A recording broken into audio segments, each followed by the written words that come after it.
Bungee छोड़ सतगुरु रामपाल जी परमेश्वर जी की जय हो।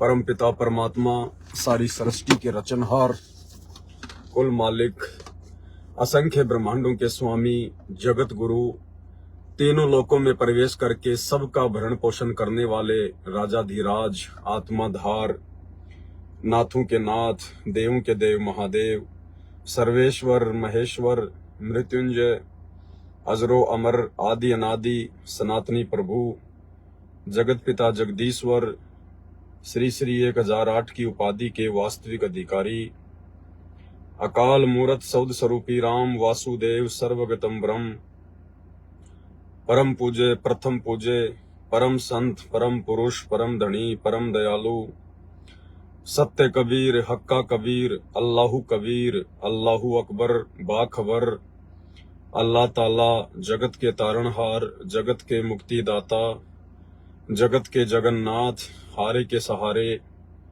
हिंदुओं के राम मुसलमानों के अल्लाह सिखों के वाहेगुरु ईसाइयों के मसीह दया के सागर दया निधि करुणा के सागर करुणा निधि स्वयंभू परिभू संकट मोचन कष्ट हरण मंगल करण दुख भंजन अविगत कबीर निर्विकार निर्विषम परमात्मा अलय अलेख सतगुरु आदि अनादि सतगुरु असली मर्यादा पुरुषोत्तम असली राम असली कृष्ण असली घनश्याम असली मुरारी राजाओं के राजा महाराजाओं के महाराजा शहंशाहों के शहंशाह सम्राटों के सम्राट भगवानों के भगवान अल्लाहों के अल्लाह प्रभुओं के प्रभु मसीहाओं के मसीह सच्चे वाहिगुरु बाबाओं के बाबा पीरों के पीर सेठों के सेठ जगत सेठ सावड़सा सेठ सर्वगुण संपन्न अनंत कोटि कलाओं के स्वामी अनंत कोटि ब्रह्मांडों के नायक योगियों में महायोगी ध्यानियों में महाध्यानी सिद्धों में परम सिद्ध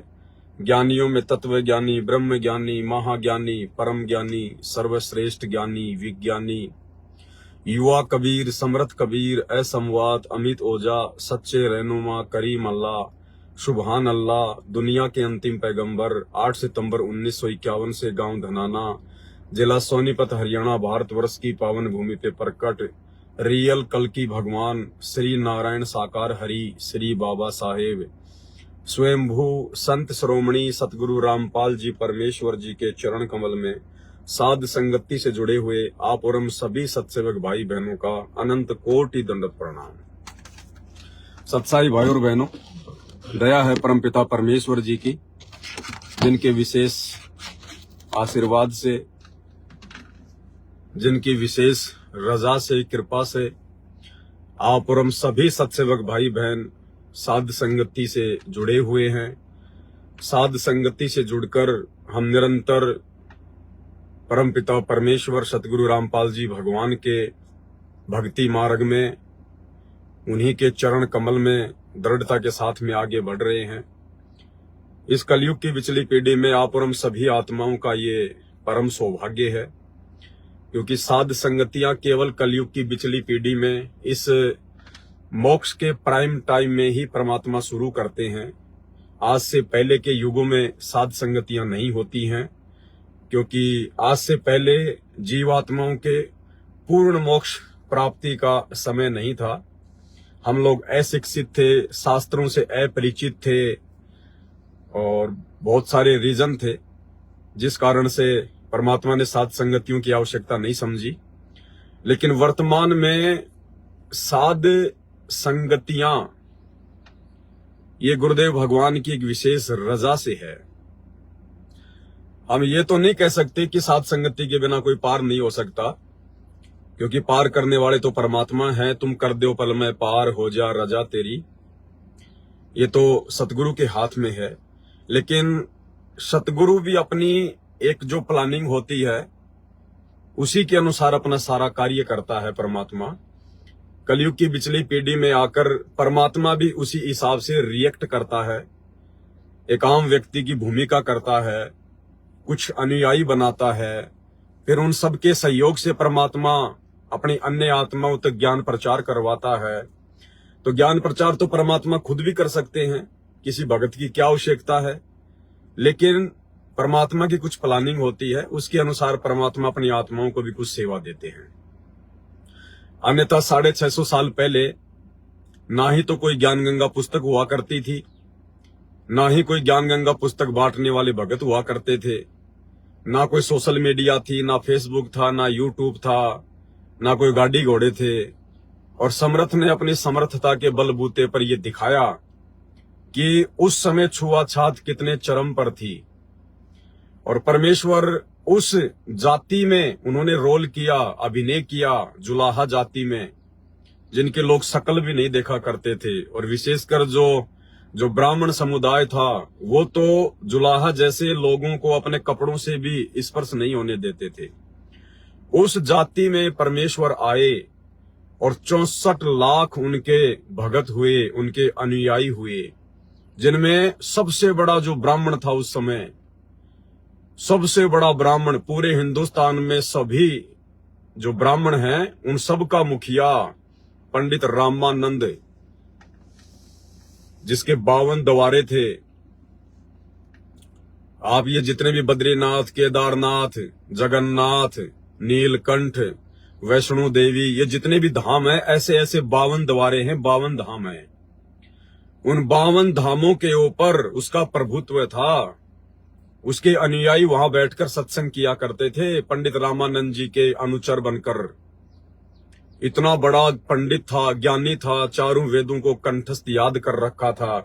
यानी हिंदुस्तान के ब्राह्मणों का मुखिया कह सकते हैं आध्यात्मिक दृष्टि से।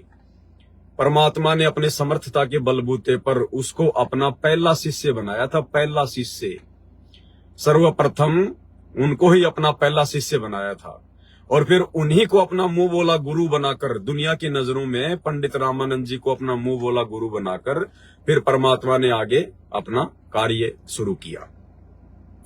तो परमेश्वर को तो किसी चीज की आवश्यकता नहीं है, लेकिन वर्तमान में अपनी प्लानिंग के तहत ये साध संगतियों की जो शुरुआत है, ये सतगुरु रामपाल जी परमेश्वर जी के विशेष आशीर्वाद से हुई है।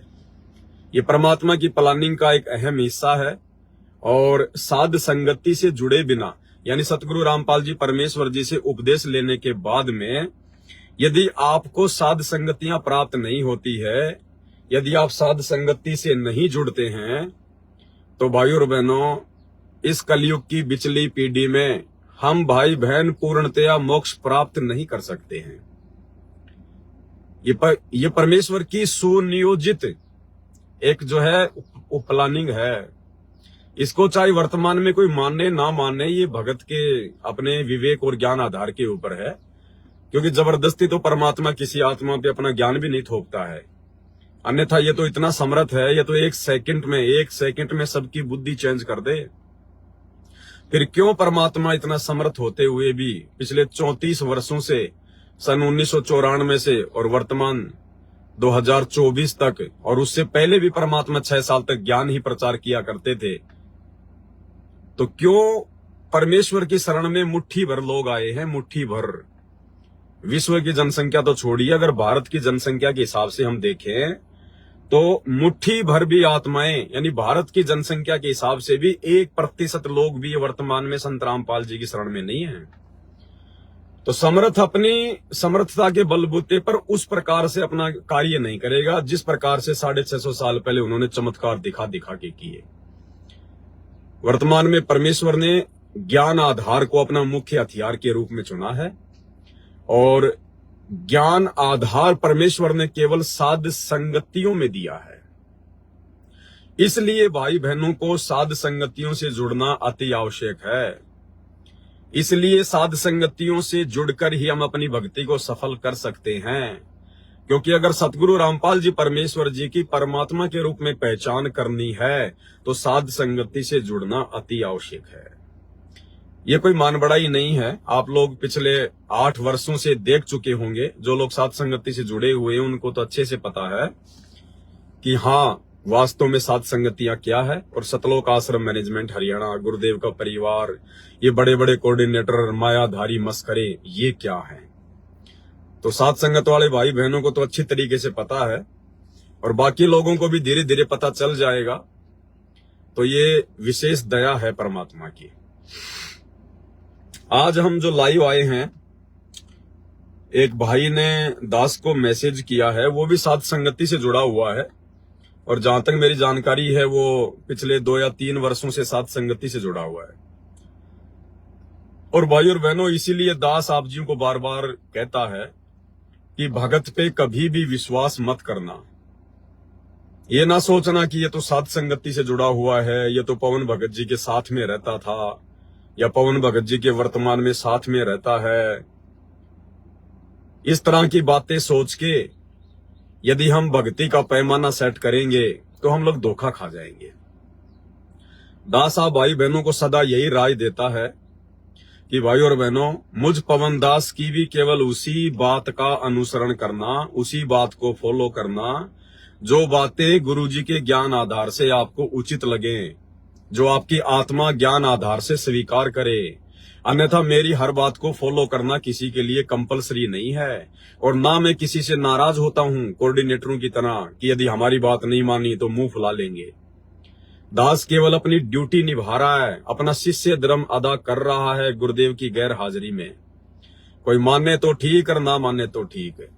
हमने केवल गुरुदेव के ज्ञान को देखकर चलना है। सत्संगों में जो गुरुजी ने कह दिया उस आधार से हमने अपनी कॉमन सेंस का प्रयोग करते हुए इस भक्ति मार्ग पर सफलता की ओर आगे बढ़ना है। तो किसी भी भगत भाई को देखकर आपने नहीं चलना है, क्योंकि साथ संगतियों में भी काफी संख्या में लोग अब जुड़ने लगे हैं धीरे धीरे। सतलोक आश्रम मैनेजमेंट हरियाणा वालों की हरकतों को देख देख कर, उन आश्रमों में जा जाकर उनको मानसिक शांति नहीं है। उनके पास में पैसा तो है, उनका जो काम धंधा कारोबार है वो तो ठीक ठाक चल रहा है, क्योंकि भाई और बहनों, धर्म जो है, धर्म जो किया जाता है, परमात्मा कहते हैं धर्म तो 10 के नहीं 10 के तीनों लोग। खैरा इतमें खैर है कीजिए आत्म पोख। और परमात्मा कहते हैं कि सोया तो निष्फल गया, जाग्या सो फल ले, और साहेब हक ना राखसी, जब मांगो तब दे। तो इन आश्रमों में जा जाके जो धर्म भंडारे में सहयोग किया जाता है, ज्योति पाठ करवाया जाता है, तो धर्म के बदले परमात्मा धन तो देगा, लेकिन वो देगा किसको? जिसको मोक्ष नहीं चाहिए, जिसको केवल धन चाहिए धर्म के बदले में, दान के बदले में जिसको धन चाहिए, तो परमात्मा उसको धन तो खूब दे देगा। तो पैसा टका तो खूब मिल रहा है आश्रम वालों को, कोई दिक्कत नहीं है संगत को जो वहां जाके ज्योति पाठ वगैरह जो करवाती है। लेकिन भाई और बहनों, इस भक्ति को सफल बनाने के लिए जिन चीजों की आवश्यकता है वो चीजें उनको छटांग भी नहीं मिल रही है। सबसे पहले तो हमारे को मानसिक शांति चाहिए, आत्मिक संतुष्टि चाहिए, परमात्मा की भक्ति में आनंद आना चाहिए, परमात्मा के प्रति हमारे हृदय में प्रेम उमड़ना चाहिए, ज्ञान आधार, हर प्रकार की शंकाओं का समाधान। ये सारी चीजें उन आश्रमों में नहीं है, ना किसी कोऑर्डिनेटर के पास में है, ना गुरुजी के बेटा बेटी भाई बंधु रिश्तेदारों के पास में है। तो मोक्ष के लिए आत्मा को जिन चीजों की भूख है, प्यास है, वो चीजें उन आश्रमों में नहीं है। बाकी ज्योति पाठ वगैरह भाई बहन जो भी करवा रहे हैं, जैसा भी करवा रहे हैं, तो परमात्मा उनकी आस्था को बनाए रखने के लिए, भक्ति मार्ग पर उनको टिकाए रखने के लिए थोड़ा बहुत परमात्मा उनको लाभ वगैरह देता रहता है। लेकिन ये कब तक चलेगा? परमात्मा ने तो सतलोक लेके जाना है ना, सतलोक के लिए आत्मा तैयार करनी है। यहीं पे थोड़े ना परमात्मा दान के बदले धन दे के अपनी आत्माओं को यूं ही जो है बल्कि बिगड़ने देगा। तो ये भी ज्यादा दिन नहीं चलेगा, वो समय बहुत नजदीक है। 2028 युग परिवर्तन का समय परमात्मा ने निश्चित कर रखा है। अब ये लाभ वाभ भी बंद हो जाएंगे थोड़े बहुत दिनों में, और उसके बाद में मजबूरन इन आत्माओं को या तो साथ संगति से जुड़ना पड़ेगा, साथ संगति के वीडियो देख के अपनी टूटी हुई मर्यादाओं को ठीक करना पड़ेगा, नाराज हो चुके परमात्मा को मर्यादित भक्ति करके प्रसन्न करना होगा, या फिर भाई अपने घर पे बैठ के अपनी पुरानी भक्ति में लग जाओ या दूसरे साधु संतों के चक्कर काटने लग जाओ, और कोई चारा नहीं है। तो साध संगति से ही परमात्मा दया बख्शेंगे। तो ये भाई 2-3 साल से साध संगति से जुड़ा हुआ है, और इतना सब कुछ सुनने के बाद में, इतने सब कुछ वीडियो देखने के बाद में, देखो अचानक से काल ने इसके अंदर क्या प्रेरणा की है। जबकि इस शंका का कोई औचित्य नहीं है, कोई मतलब नहीं है। लेकिन भाई और बहनों, दास की तो परमात्मा ने ड्यूटी लगा रखी है। परमात्मा किसी भी आत्मा की किसी भी प्रकार की शंका का समाधान करवाएंगे। वो आत्मा कल को परमात्मा के सामने ये ना कहे कि परमात्मा मेरी इस शंका का समाधान नहीं हुआ था, इसलिए वो शंका चाहे जायज हो चाहे नाजायज हो, दास की तो ड्यूटी परमात्मा ने यही लगाई है। तो शंका का समाधान हम जरूर करेंगे। हो सकता है इस प्रकार की शंका हमारे और अन्य भगत भाई बहनों को भी हो, उनके मन में काल ने कोई प्रेरणा की हो, क्योंकि मन रूप में काल तो साथ में रहता है ना जीव के कर्म जो है वो बिगड़वाने के लिए। तो दास को परमात्मा ने प्रेरणा की, तो ये भाई की शंका है। इसमें भगत जी कह रहे हैं कि सतसाई भगत जी, दास को एक शंका है कि भगत जी आप पहले वाले वीडियो में कहते थे कि मैनेजमेंट के लोग संगत से पैसा लेकर अपना पर्सनल यूज में लेते हैं, जैसे अपने खाने के लिए, कपड़ों के लिए, तो वे गलत हैं। मगर भगत जी आप भी तो संगत की सेवा वाले पैसे का अपने पर्सनल यूज में यूज कर रहे हैं, तो क्या उससे संगत का सेवा का दुरुपयोग नहीं हो रहा है? समाधान कीजिएगा। ऐसे मेरी शंका नहीं, ऐसे मेरी ईर्ष्या नहीं, मेरी शंका समझिएगा। अब ईर्ष्या तो आप क्यों रखोगे मेरे से भाई? मैंने कौन सी आपकी भैंस खोल रखी है जो आप मेरे से ईर्ष्या रखोगे? अब शंका है, आपके मन में आई है, तो परमात्मा ने दास को प्रेरणा की है। देखो भाई बहन, परमात्मा कहते हैं जेता घट तेता मता, घट घट सोच विचार। जितनी खोपड़ियां होंगी उतने प्रकार के विचार उत्पन्न होते रहेंगे। तो भगत जी कह रहे हैं कि आप पहले तो वीडियो में कहा करते थे कि भाई मैनेजमेंट को दान धर्म का पैसा नहीं देना चाहिए, ज्योति पाठ का पैसा नहीं देना चाहिए, ये मैनेजमेंट वाले आपके पैसों का दुरुपयोग कर रहे हैं, आपके कर्म फोड़ रहे हैं। और वर्तमान में भगत जी आप जी भी कोई विशेष काम वगैरह नहीं करते हो, आप भी संगत के पैसों से सारा सब कुछ कर रहे हो, तो इसमें हम क्या समझें? क्या आप भी मैनेजमेंट वालों की श्रेणी में हो? तो ये शंका भाई को है। भाई और बहनों, पहले तो आपको दास क्लियर कर देता है कुछ एक बातें हैं। परमात्मा अपने मिशन के लिए कुछ आत्माओं को निमित्त बनाता है, और परमेश्वर ने मौका देना पड़ता है उन आत्माओं को, भले वो आत्मा उस मिशन के अनुरूप कार्य करे या ना करे। परमेश्वर ने उस भगत की पिछले जन्म जन्मांतरों की भक्ति, त्याग, बलिदान, सेवा, दान धर्म के बदले में उस आत्मा को मौका देना पड़ता है। जैसे 650 साल पहले परमात्मा ने कमाल को मुर्दे से जिंदा किया, जबकि परमात्मा को इस बात का मालूम था कि ये आत्मा आगे चलकर गुरुद्रोही बनेगी और काल के जाल में मेरे हजारों भक्तों को फंसाएगी, लेकिन फिर भी परमात्मा ने कमाल को जिंदा किया। उसके बहुत सारी रीजन होते हैं भाई और बहनों, केवल एक ही रीजन नहीं होता।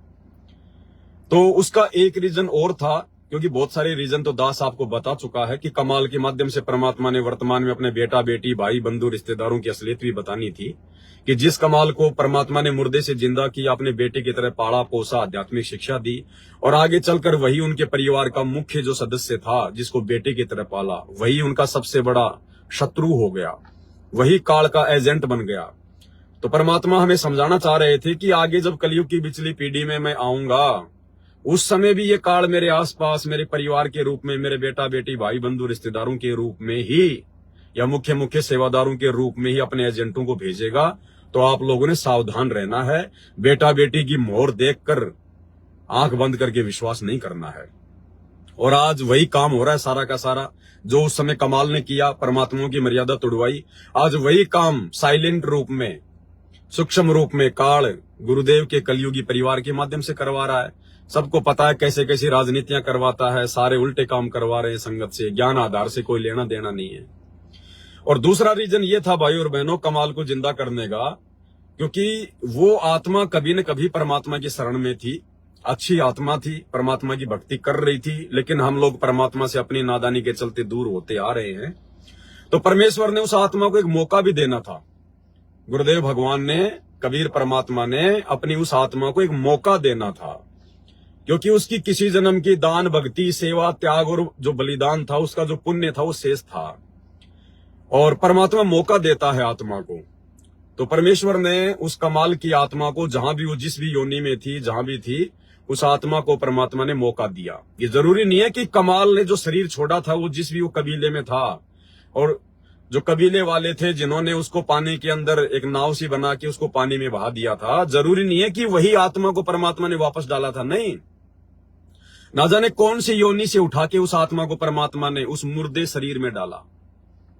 जिस प्रकार जो शेख तकी की बेटी थी, वो मर गई थी 11 साल की उम्र में, और परमात्मा ने फिर अपनी किस आत्मा को परमात्मा ने अपनी किस आत्मा को कहां से लाके उसके शरीर में डाला। तो बहुत सारे रीजन होते हैं भाई और बहनों। तो कहने का मतलब है परमात्मा आत्माओं को मौका देता है, उनको अपने मिशन के लिए निमित्त बनाता है। तो वर्तमान में भाई और बहनों दो आत्माएं, सबसे पहली आत्मा है गुरुजी का भाई महेंद्र। गुरुजी का भाई महेंद्र, जिसको परमात्मा ने सतलोक आश्रम मैनेजमेंट हरियाणा का मुखिया बनाया है। मुखिया बनाने का मतलब गुरुदेव ने अपने मुख से उसको मुखिया नहीं बनाया, कोई सरदार नहीं बनाया है, लेकिन उसके पिछले संस्कारों से परमात्मा ने उसको एक ड्यूटी दी और नादान संगत ने उसको गुरुदेव का भाई समझकर सतलोक आश्रम का एक मुख्य व्यक्ति समझकर उसको विशेष जो है महत्व देना उसको शुरू कर दिया। और आश्रम में भक्तों का शंका समाधान भी वो किया करता था। अब आज पता चल रहा है कि वो क्या शंका समाधान किया करता होगा। तो परमेश्वर ने उस महेंद्र की आत्मा को भी मौका दिया, उसको सतलोक आश्रम मैनेजमेंट हरियाणा में उसको रखा। ज्यादातर लोग उसकी बातें मानते थे, उसको फॉलो करते थे, कोऑर्डिनेटर लोगों को संभालता था, बहुत सारी जो व्यवस्था है जो मैनेजमेंट है वो उसको देखा करता था।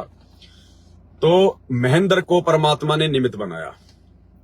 दूसरी तरफ भाई और बहनों साध संगतियों के लिए मुझ पवन दास को परमात्मा ने निमित्त बनाया। और फिर परमेश्वर ने अपने इसार जेल से आए हुए एक 9 पेज के लेटर में, जो लेटर आपको दास ने पढ़ाया था 2 बार, उसके ऊपर वीडियो भी बन चुके हैं, उस लेटर में परमात्मा ने सांकेतिक रूप में लिखा हुआ है। सांकेतिक रूप में क्या लिखा है परमात्मा ने कि ये जो महेंद्र दास है, जो गुरुजी का छोटा भाई है, ये और जो ये पवन दास है आपका भाई, ये दोनों आत्माएं सतगुरु रामपाल जी भगवान की, इस कबीर परमात्मा की जो है ये परम आत्माएं हैं। परम आत्माएं मतलब आम आत्माओं से ये श्रेष्ठ आत्माएं हैं। ये दास पवन दास और महेंद्र दास, ये दोनों जो है परमात्मा के ये परम भगत थे। ये किसी जन्म में, किसी युग में हम दोनों सतगुरु रामपाल जी भगवान के, इस कबीर परमात्मा के परम भगत रह चुके हैं। और मेरा और महेंद्र का, हम दोनों का 84 लाख योनियों में जन्म नहीं हुआ।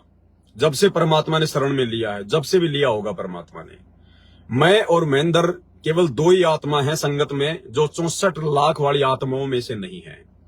यानी गुरुजी का भाई और ये पवन दास, हम दोनों 650 साल पहले 64 लाख वाली आत्माओं में नहीं है। हम आत्माएं बार बार मां के गर्भ से जन्म लेकर नहीं आ रही हैं। हम आत्माओं को परमात्मा ने 84 में नहीं जाने दिया।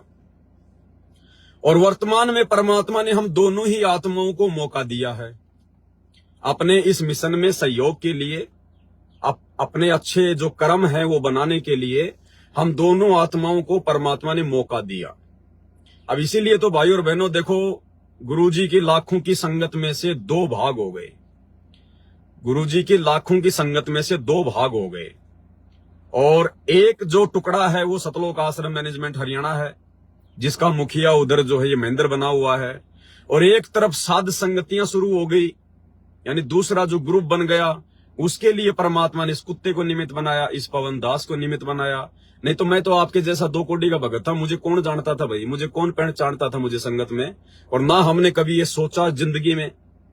लेकिन भाई जो परमात्मा ने देना होता है वो परमात्मा देता है, जो मौका परमात्मा ने देना होता है परमात्मा देता है। अब उस मौके का कौन फायदा उठाएगा और कौन नहीं उठाएगा, ये फिर आगे उन भक्तों के स्वतंत्र कर्मों के ऊपर है। तो मौका परमात्मा ने महेंद्र को भी दिया और मौका परमात्मा मुझ दास को भी दे रहे हैं। लेकिन महेंद्र के कोई माड़े कर्म, उसके कोई कमजोर संस्कार बीच में आ गए, जो इतनी अच्छी आत्मा होने के बावजूद भी काल का वर्तमान में मोहरा बन गई, काल के जाल में फंस गई, काल की चाल में फंस गई, काल के षड्यंत्र में फंस गया वो। और इस दास के ऊपर परमात्मा ने रजा कर दी, परमेश्वर ने दया बख्शी। दास को परमात्मा ने ज्ञान आधार से साध संगतियों के लिए निमित्त बना दिया। ये बातें मेरे द्वारा परमात्मा ने जो हजारों वीडियो बनवाए हैं, उनकी पुस्तकों के ऊपर, सत्संगों के ऊपर, साध संगतियों में जा जाके आप जी देख के भली भांति आकलन कर सकते हो। जबकि महेंद्र ने आज तक, महेंद्र ने नाम लिया था, महेंद्र ने तो अपने दादा गुरुजी से ही नाम ले लिया था, महेंद्र ने तो दादा गुरुजी से ही नाम ले लिया था। उसके बाद में जब सन 1994 में अपने पूज्य गुरुदेव जी को अपने मुंह बोले गुरुजी से नाम दीक्षा देने की आज्ञा हुई लीलामय रूप से, उसके बाद में गुरुजी ने फिर से महेंद्र को नाम दीक्षा दी। तो सोचिए, महेंद्र तो पिछले 30 साल से जुड़ा हुआ है और ये पवन दास तो 2013 में जुड़ा परमात्मा से। तो मैं तो महेंद्र दास से भक्ति मार्ग के हिसाब से भी बहुत छोटा हूं और उम्र के हिसाब से भी मेरी तो 40 साल की उम्र है। महेंद्र की लगभग जो है 65-66 साल की उम्र हो गई। तो हर प्रकार से वो मेरे से बड़ा ही है। लेकिन भाई और बहनों, फिर भी परमात्मा ने दास के ऊपर विशेष दया बना के रखी है। वो आत्मा महेंद्र जिसको गुरुजी ने मौका दिया, आज वो काल की गोद में जाके बैठ गया। और इस दास से परमात्मा ने ज्ञान आधार से साध संगतियों के लिए निमित्त बना के हजारों की संख्या में हर एक नया टॉपिक, हर एक नया संकेत, हर एक नई जानकारी और हजारों की संख्या में परमात्मा ने 2-2 घंटे के, 3-3 घंटे के, कई तो 5-5 घंटे की साध संगतियां हुई है। और महेंद्र का पिछले 30 वर्षों से आप जी एक आधे घंटे का वीडियो भी नहीं देख पाओगे। उसने आज तक अपने 30 साल के भक्ति इतिहास में अपने भगत भाई बहनों के बीच में बैठ के ज्ञान आधार से कभी आधे घंटे की ज्ञान चर्चा भी नहीं की है। ना उसने इस प्रकार से सतगुरु रामपाल जी के परमात्मा होने के विषय में कोई वीडियो बनाया है, ना उसने भक्तों को बैठा कर कोई साध संगति की है। आप उसका 30 साल के इतिहास में एक आधे घंटे का वीडियो भी आपको देखने को नहीं मिलेगा। तो ज्ञान आधार से परमेश्वर ने इस नीच, इस कुत्ते, इस 2 कौड़ी के जीव के ऊपर दया बख्शी है। तो मौका परमात्मा ने महेंद्र को भी दिया और मौका परमात्मा ने मेरे को भी दिया। अब परमात्मा अपने मिशन के लिए जिन आत्माओं को निमित्त बनाएगा और जो सेवा परमात्मा ने जो पूर्व निर्धारित कर रखी होती हैं, जब वो सेवा परमात्मा करवाएगा तो भाई और बहनों, ना तो काम धंधा वो महेंद्र कर सकता और ना काम धंधा इधर ये पवन दास कर सकता। क्योंकि अगर काम धंधा करेंगे तो फिर हम इस प्रकार की सेवाएं कर ही नहीं, पर हम बिल्कुल सेवा कर ही नहीं, जो है वो नहीं पाएंगे जो सेवाओं के लिए परमात्मा ने निमित्त बनाया है। तो उधर महेंद्र को परमात्मा ने निमित्त बनाया और महेंद्र ने अपने स्वतंत्र कर्मों का दुरुपयोग करते हुए, क्योंकि जब तक जीव की मर्यादा नहीं टूटेगी और जब तक कोई बहुत बड़ा दोष अपने गुरुजी के प्रति भगत में नहीं आएगा, तब तक जीव काल की गोद में जाके नहीं बैठता। लेकिन महेंद्र के मन में अपने गुरुजी के प्रति कोई बहुत बड़ा दोष आया है, बहुत भयंकर दोष आया है, जिस दोष की कोई माफी नहीं हो सकती। उसके बाद इसकी मर्यादा टूटी है और धीरे धीरे 2014 बरवाला कांड से पहले ही काल ने इस महेंद्र को अपने आगोश में लेना शुरू कर दिया। और संयोग देखो भाई और बहनों, 2005 में महेंद्र ने अपनी नौकरी छोड़कर और सतलोक आश्रम जो करोथा है वहां पर ये रहने लग गया। मतलब रहता तो अपने परिवार में अपने बाल बच्चों के साथ में ही था, लेकिन काल ने इसको 2005 में गुरुजी के साथ में जोड़ दिया और 1 साल के अंदर अंदर इन्होंने जो है करोथा कांड करवा दिया। 2006 में फिर करोथा कांड हो जाता है। 2005 में करोथा आश्रम में महेंद्र की एंट्री और 2006 में ही करोथा कांड हो जाता है। और उसके बाद में इन्होंने बरवाला कांड करवाया। बरवाला कांड तो बिल्कुल क्लियर है, स्पष्ट है, आप लोगों को वीडियो बना के दे दिए हैं। इन्हीं लोगों के द्वारा लिखी गई पुस्तक भ्रष्ट जज कुमारक से आपको दिखा दिया गया क्या सही है और क्या गलत है। तो कहने का मतलब भाई और बहनों, जब तक कोई बहुत भयंकर दोष अपने गुरुजी के प्रति नहीं आएगा, तब तक वो आत्मा काल के षड्यंत्र में नहीं फंसती है। और महेंद्र के मन में कोई भयंकर षड्यंत्र आया है और कोई भयंकर दोष आया है, और दोष कोई छोटा मोटा नहीं आया। खुद ये गुरु बनना चाहता था, गुरुजी की जगह लेना चाहता था। ये आश्रम में अपने आप को गुरुजी के बाद में दूसरा जो है छोटा ये गुरु समझता था। और बहुत सारी आत्माएं भी इसके सामने कह दिया करती थी कि भाई गुरुजी के बाद तो महेंद्र ही है, भाई गुरुजी की बात मानना और महेंद्र की बात मानना दोनों बराबर है। तो काल जो है धीरे धीरे हवा भरता रहता था इसके अंदर। काल इसके अंदर धीरे धीरे हवा भरता रहता था और हवा इसमें इतनी भर गई कि अब ये फिर गुब्बारा बन के ऊपर ही उड़ गया। तो मौका इसको दिया परमात्मा ने, लेकिन ये मौका चूक गया मान बढ़ाई में आके, अहंकार में आके। और वैसे भी भाई और बहनों, गुरु को परमात्मा माने बिना आप जी उनके भगत कहला नहीं सकते। भले नाम दीक्षा ले लो, ठप्पा लगाने से कोई भगत नहीं बन जाता। आज ना जाने कितने संत रामपाल जी से उपदेश लेके भगत का ठप्पा लगा के दारू के ठेके खोल के बैठे हैं। ना जाने कितने उल्टे काम करते हैं, नशे का वो कारोबार करते हैं। बहुत सारे लोग हैं तो खाली गुरुजी के नाम उपदेश का ठप्पा लगने मात्र से कोई भगत नहीं बन जाता है। तो महेंद्र के मन में भयंकर दोष आया, जिस कारण से ये काल की गोद में बैठ गया और काल ने इसको उस कमाल की तरह अपना मुख्य मोहरा बना लिया बरवाला कांड के लिए। तो कहने का मतलब भाई और बहनों, परमात्मा ने तो निमित्त बनाया, परमात्मा ने तो उसको भी मौका दिया और परमात्मा ने मेरे को भी मौका दिया, लेकिन वो आत्मा अपने कमजोर संस्कारों के चलते, गुरुजी को परमात्मा ना मानने के चलते, क्योंकि भाई और बहनों, एक भाई कैसे अपने भाई को, एक भाई 40 साल बाद कैसे अपने भाई को परमात्मा मान लेगा? आप खुद सोचिएगा, आप खुद सोचिए। आप परिवार में 2 भाई हैं, अब बचपन में भाई कैसे रहते हैं, कैसे खेलते हैं, आपस में लड़ाई झगड़ा, गाली गलौच, मारपीट, छोटी छोटी बातों पे राग द्वेष, ईर्ष्या, मन मुटाव। फिर बड़े हो जाते हैं, कोई अपना काम करने लग गया। महेंद्र जो है वो पुलिस डिपार्टमेंट में लग गया, ये रोहतक में एसपी का ड्राइवर लग गया महेंद्र। गुरुजी अपना जूनियर इंजीनियर का डिप्लोमा करके अपनी जो है इरिगेशन डिपार्टमेंट में अपनी नौकरी पे लग गए। ब्याह शादी हो गई, और ब्याह शादी होने के बाद भाई और बहनों, आपस में औरतों की कहां बनती है? अरे वर्तमान में नहीं बनती, वर्तमान में नहीं बनती भाई और बहनों। महेंद्र की औरत यानी महेंद्र का परिवार और गुरुजी का परिवार आपस में एक दूसरे को फूटी आंख भी नहीं सुहाते, फूटी आंख भी। इस दास के पास में तो सारे प्रमाण हैं, सारे सबूत हैं। बरवाला कांड के बाद में ये दांतरे निकाले करते थे, ये हंस हंस के दांतरे निकाला करते थे महेंद्र का परिवार, महेंद्र की औरत। और ये मंजू खुद कहा करती थी कि इनको जरा भी दुख नहीं है, जरा भी परेशानी नहीं है इनको कि हमारे गुरुजी जेल में हैं, और ये तो दांतरे निकालते फिरते हैं, दांतरे निकालते। खुद मंजू की ऑडियो इस दास ने अपने कान से सुनी है, और मेरे को सुनाई किसने? महेंद्र का मुख्य व्यक्ति डॉक्टर संदीप, डॉक्टर, दांतों का डॉक्टर, गुड़गांव का रहने वाला। पहले उसके घर पे नामदान केंद्र था, फिर वो गुड़गांव का कोऑर्डिनेटर बना दिया गया, और हिसार जेल में जाकर गुरुजी के दांतों का इलाज भी वही करके आया था। तो उस व्यक्ति का जयपुर में कोई एग्जाम वगैरह था, ये बात है तकरीबन 2016 के आसपास की। उस समय महेंद्र का और उस संदीप डॉक्टर का 36 का आंकड़ा चल रहा था, आपस में इनकी बनती नहीं थी। तो ये जयपुर आया हुआ था, और उस समय ये मेरे संपर्क में आ गया। तो मेरे घर पर ये डॉक्टर संदीप और इसकी जो वाइफ है सुमन, जो कि वकील है, वो गुरुजी के मुकदमों में भी वो वकील है, गुरुजी के मुकदमों में भी सुमन जो है वकील है। तो ये डॉक्टर संदीप और उसकी पत्नी सुमन दोनों दास के घर पे जयपुर में आए थे, और 4-5 दिन तक ये दास की झोपड़ी पे रहे थे, किराए के मकान पे। ये सुबह अपना जो कॉलेज वगैरह थी, जो भी इसको एग्जाम देना था वो दांतों का, ये चला जाता था, शाम को आ जाता था, रात को 2 बजे तक हम लोग बातें किया करते थे।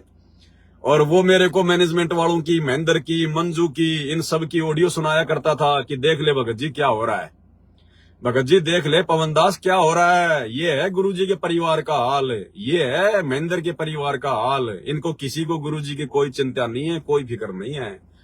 तो भाई और बहनों, दास के पास में तो परमात्मा ने जो भी चीजें थी वो सारी पहुंचा रखी है।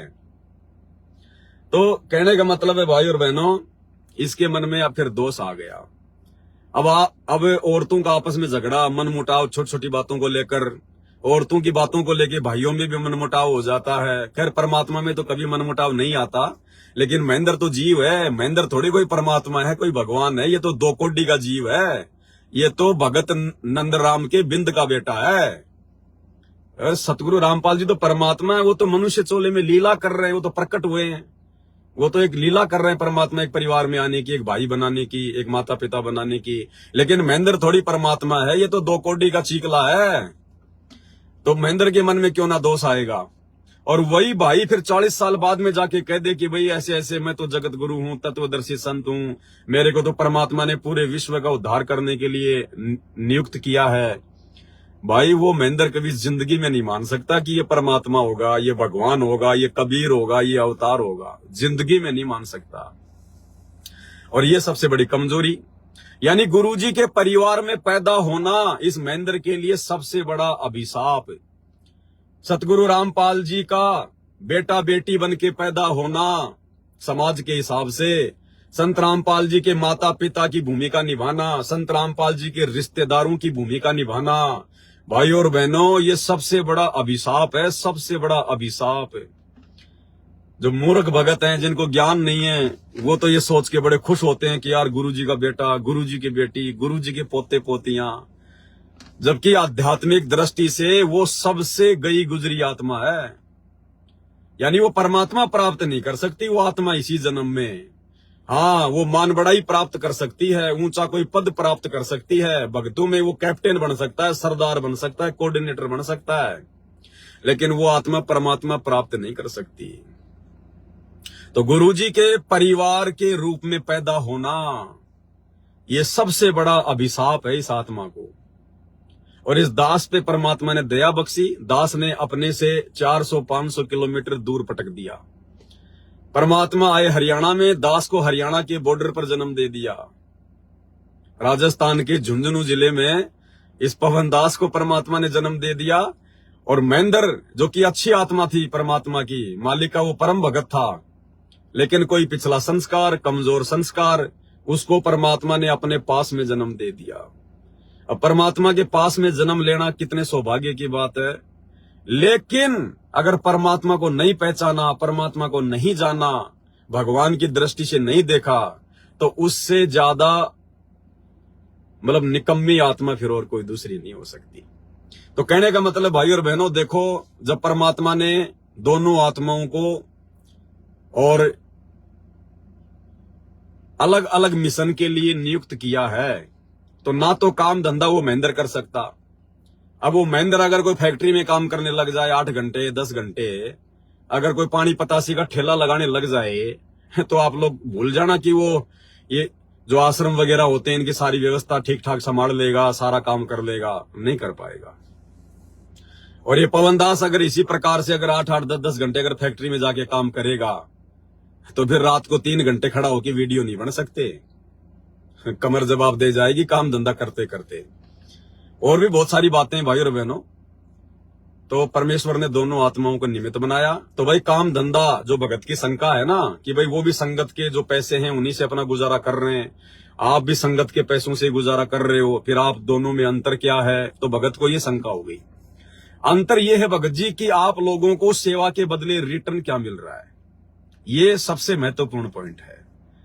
यानी जो लोग सतलोक आश्रमों में ज्योति पाठ और दान का पैसा दे रहे हैं, उन लोगों को जिस भी प्रकार से सहयोग कर रहे हैं, तो उस संगत को उन आश्रमों से रिटर्न क्या मिल रहा है? कुछ भी रिटर्न नहीं मिल रहा, कुछ भी।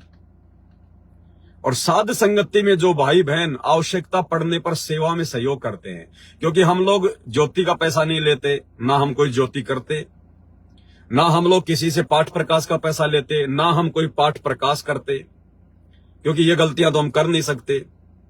परमात्मा ने सोच समझ कर दास को साथ संगतियों के लिए खड़ा किया है। हमारे पास में भगत भाई बहन थोड़ा बहुत जो भी सेवा देते हैं, वो सेवा भी उस समय देते हैं जब दास मैसेज डालता है कि भाई ये परमात्मा की सेवा है। आप सबके सामने वो सेवा भी रखी जाती है कि भगवान अब ये सेवा करवा रहे हैं, आने वाले दिनों में ये सेवा शुरू हो रही है। और जब भाई बहन जब ज्ञान आधार से विचार करते हैं कि हाँ भाई इस सेवा में तो हम सबने सहयोग जो है करना ही करना चाहिए, उसके बाद वो अपनी मर्जी से सहयोग करते हैं। हम कोई डरा के धमका के गुरुद्रोही हो जाएगा, आश्रम में नहीं आने देंगे, हम इस प्रकार के ये ड्रामेबाजी करके हम किसी से सेवा नहीं लेते, अपनी मर्जी से देते हैं जो भी देता है वो। और वो सेवा फिर सबकी आंखों के सामने होती है। तो मैनेजमेंट वाले संगत को रिटर्न क्या दे रहे हैं? सबसे अहम बात ये है, अगर ये लाखों की संगत अगर लाखों में ज्योति पाठ अगर करवा रही है, 21-21 हजार का पाठ, यानी करोड़ों रुपया हर समागम में सारा खर्चा पिर्चा काट के सतलोक आश्रम मैनेजमेंट हरियाणा को प्रॉफिट के रूप में मिलता है। अब आप भाई बहनों की ज्योति पाठ और दान और 10वें अंश के बदले और जो सेवा आप जी वहां जा जाके कर रहे हो अपनी मूर्खता में, अज्ञानता में, आपको उसके बदले में मिल क्या रहा है? सिवाय आपकी मर्यादा तुड़वाने के कुछ नहीं मिल रहा। आप ही का जूता आप ही के सिर पे मारा जा रहा है। आप लोगों से गंदी राजनीतियां करवाई जाती हैं। आप जिन आश्रमों में जाके दान धर्म दे रहे हैं ना अपने आत्म कल्याण के लिए, तो आपके उस पैसे के बदले, आपकी सेवाओं के बदले, आपके ज्योति पाठ के बदले आप लोगों से मर्यादा तोड़वाई जाती है। 2019 में इसी आश्रम वालों ने, इसी महेंद्र ने, क्योंकि मुखिया वर्तमान में महेंद्र ही है, मुखिया वर्तमान में मैनेजमेंट का महेंद्र ही बना हुआ है। तो इस महेंद्र ने 2019 में पीले पर्चे निकलवाकर, कोऑर्डिनेटरों को आदेश देकर, कांग्रेस सरकार का सपोर्ट करवाकर, कांग्रेस सरकार को वोट डलवाने का आदेश देकर आप लोगों की मर्यादा तोड़वाई, क्योंकि ये घटिया गंदी राजनीति वाला कर्म संत रामपाल जी के भक्ति मार्ग में नहीं है। तो रिटर्न में क्या दिया? मर्यादा तोड़वाई। 2024 वर्तमान में इन्होंने कांग्रेस को छोड़ दिया, दल बदल लिया, अब ये बीजेपी के चमचे बन गए। वर्तमान में खुलेआम अब तो भक्तों को बसों में बैठा बैठा के और नरेंद्र मोदी की रैलियों में लेके जाया गया।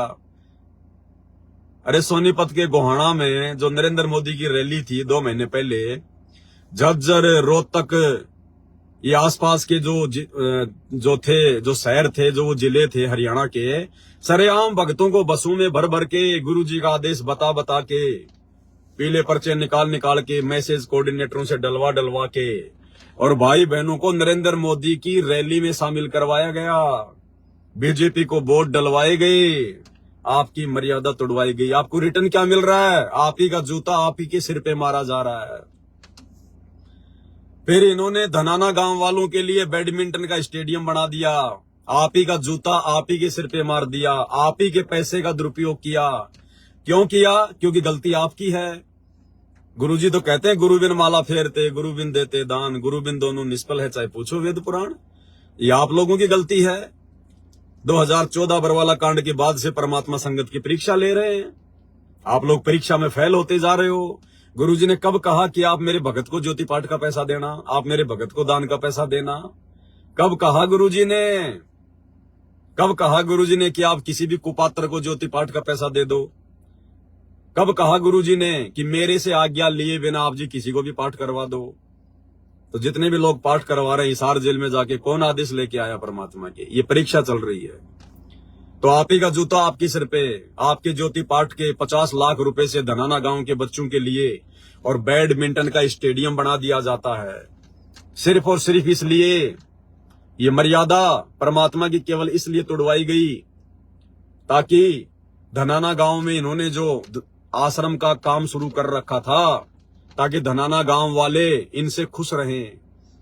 आश्रम के निर्माण कार्य में किसी प्रकार का कोई ऑब्जेक्शन धनाना गांव वाले ना करें, क्योंकि पूरा गांव गुरुजी के विरोध में है ना, कि हमारे गांव का नाम बदनाम कर दिया संत रामपाल जी ने जेल में जाके देशद्रोह का मुकदमा लगवा के। तो इनको डर था, इनको भय था, तो इन्होंने अपनी तरफ से और गांव वालों के लिए संगत के ज्योति पाठ और दान के पैसे से 50 लाख का स्टेडियम बना दिया। जबकि आपके गुरुजी के नियम क्या हैं?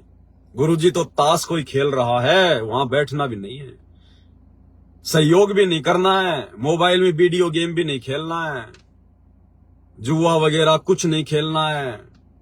अगर कोई कबड्डी वॉलीबॉल कुछ भी खेल रहा है, आपने खड़ा होके देखना भी नहीं है, वो भी उसके समर्थन में आ जाता है, उसके सहयोग में आ जाता है, भीड़ इकट्ठा करना। जबकि इन लोगों ने तो खुद के पैसों से, यानी संगत के पैसों से, और इन्होंने अपने कोई बाप दादाओं की जमीन बेच के थोड़ी बनाया है। इस महेंद्र ने अपनी औरत के गहने बेच के थोड़ी बनवाया स्टेडियम। आप भाई बहनों के गहने बिकवा कर, आप भाई बहनों के जेवरात बिकवा कर, आप भाई बहनों को ज्योति पाठ के लिए उकसा कर, और उन पैसों से इन्होंने ये सारे कुकर्म किए। तो आप संगत का जूता आप संगत वालों के सिर पर, ये आपको रिटर्न मिल रहा है।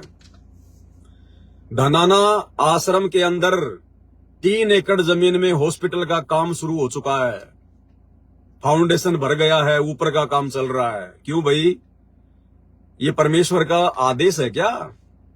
क्या आपको लगता है आपका गुरु भगवान, जो गुरु भगवान अपनी भक्ति की शक्ति से, अपने आशीर्वाद से दुनिया के असाध्य रोग काट रहा है, बड़े बड़े हॉस्पिटल, बड़े बड़े डॉक्टर जब हाथ खड़े कर देते हैं तो संत रामपाल जी की शरण में आकर भगत अपना इलाज करवाते हैं फ्री में, ना कोई ऑपरेशन, ना कोई गोली दवाई, कुछ नहीं, सिर्फ गुरुजी आशीर्वाद देते ही और थोड़े दिनों में भक्ति करने से वो रोग गायब।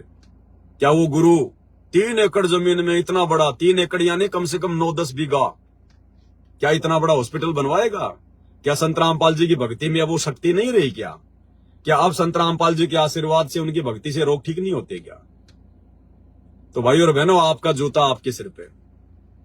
गुंडों की सीबीआई जांच में समर्थन करना, 5 लाख रुपए आपकी ज्योति पाठ का राजपूत करणी सेना को चंदे के रूप में देना, आप भाई बहनों का जूता आप ही के गले में डाल दिया, गधा बना दिया संगत को, गधा।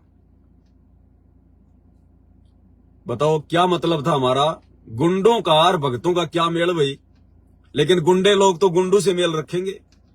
अरे गुंडों का तो गुंडों से मेल होगा और भक्तों का भक्तों से मेल होगा। तो सतलोक आश्रम मैनेजमेंट हरियाणा ने राजस्थान के एक गैंगस्टर जो कि 4-5 साल पहले पुलिस एनकाउंटर में मारा गया था, आनंदपाल सिंह, उसकी सीबीआई जांच का समर्थन उसके समाज के लोग कर रहे थे, राजपूत समाज के लोग, राजपूत करणी सेना वाले।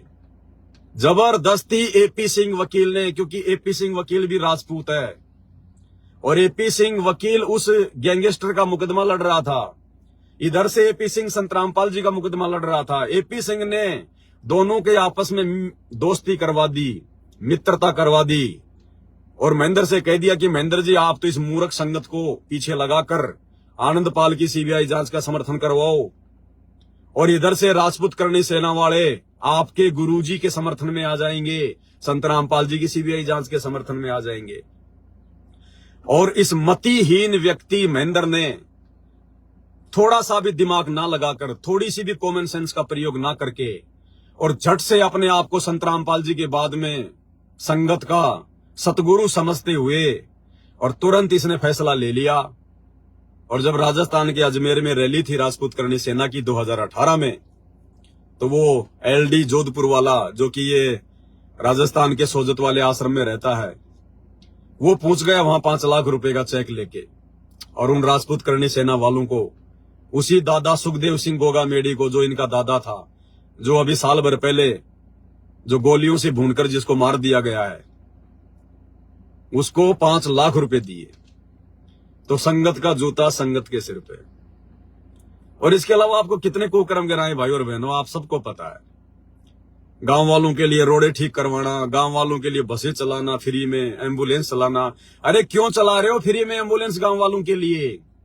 क्यों गांव वालों के लिए फ्री में बसें चला रहे हो? क्यों संगत के ऊपर उन गांव वालों का भार चढ़ा रहे हो? क्या भार नहीं चढ़ेगा क्या? गुरुजी ने कम मना किया फ्री में देने के लिए। क्यों संगत को बेचारी को जो है ऋणी बना रहे हो?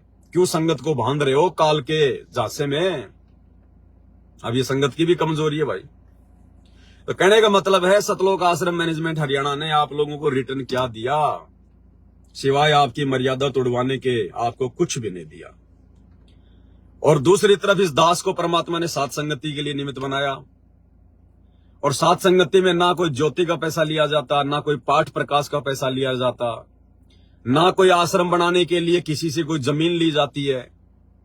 हल्का फुल्का सात संगति में तो सब ऐसे टूटे फूटे भाई बहन है।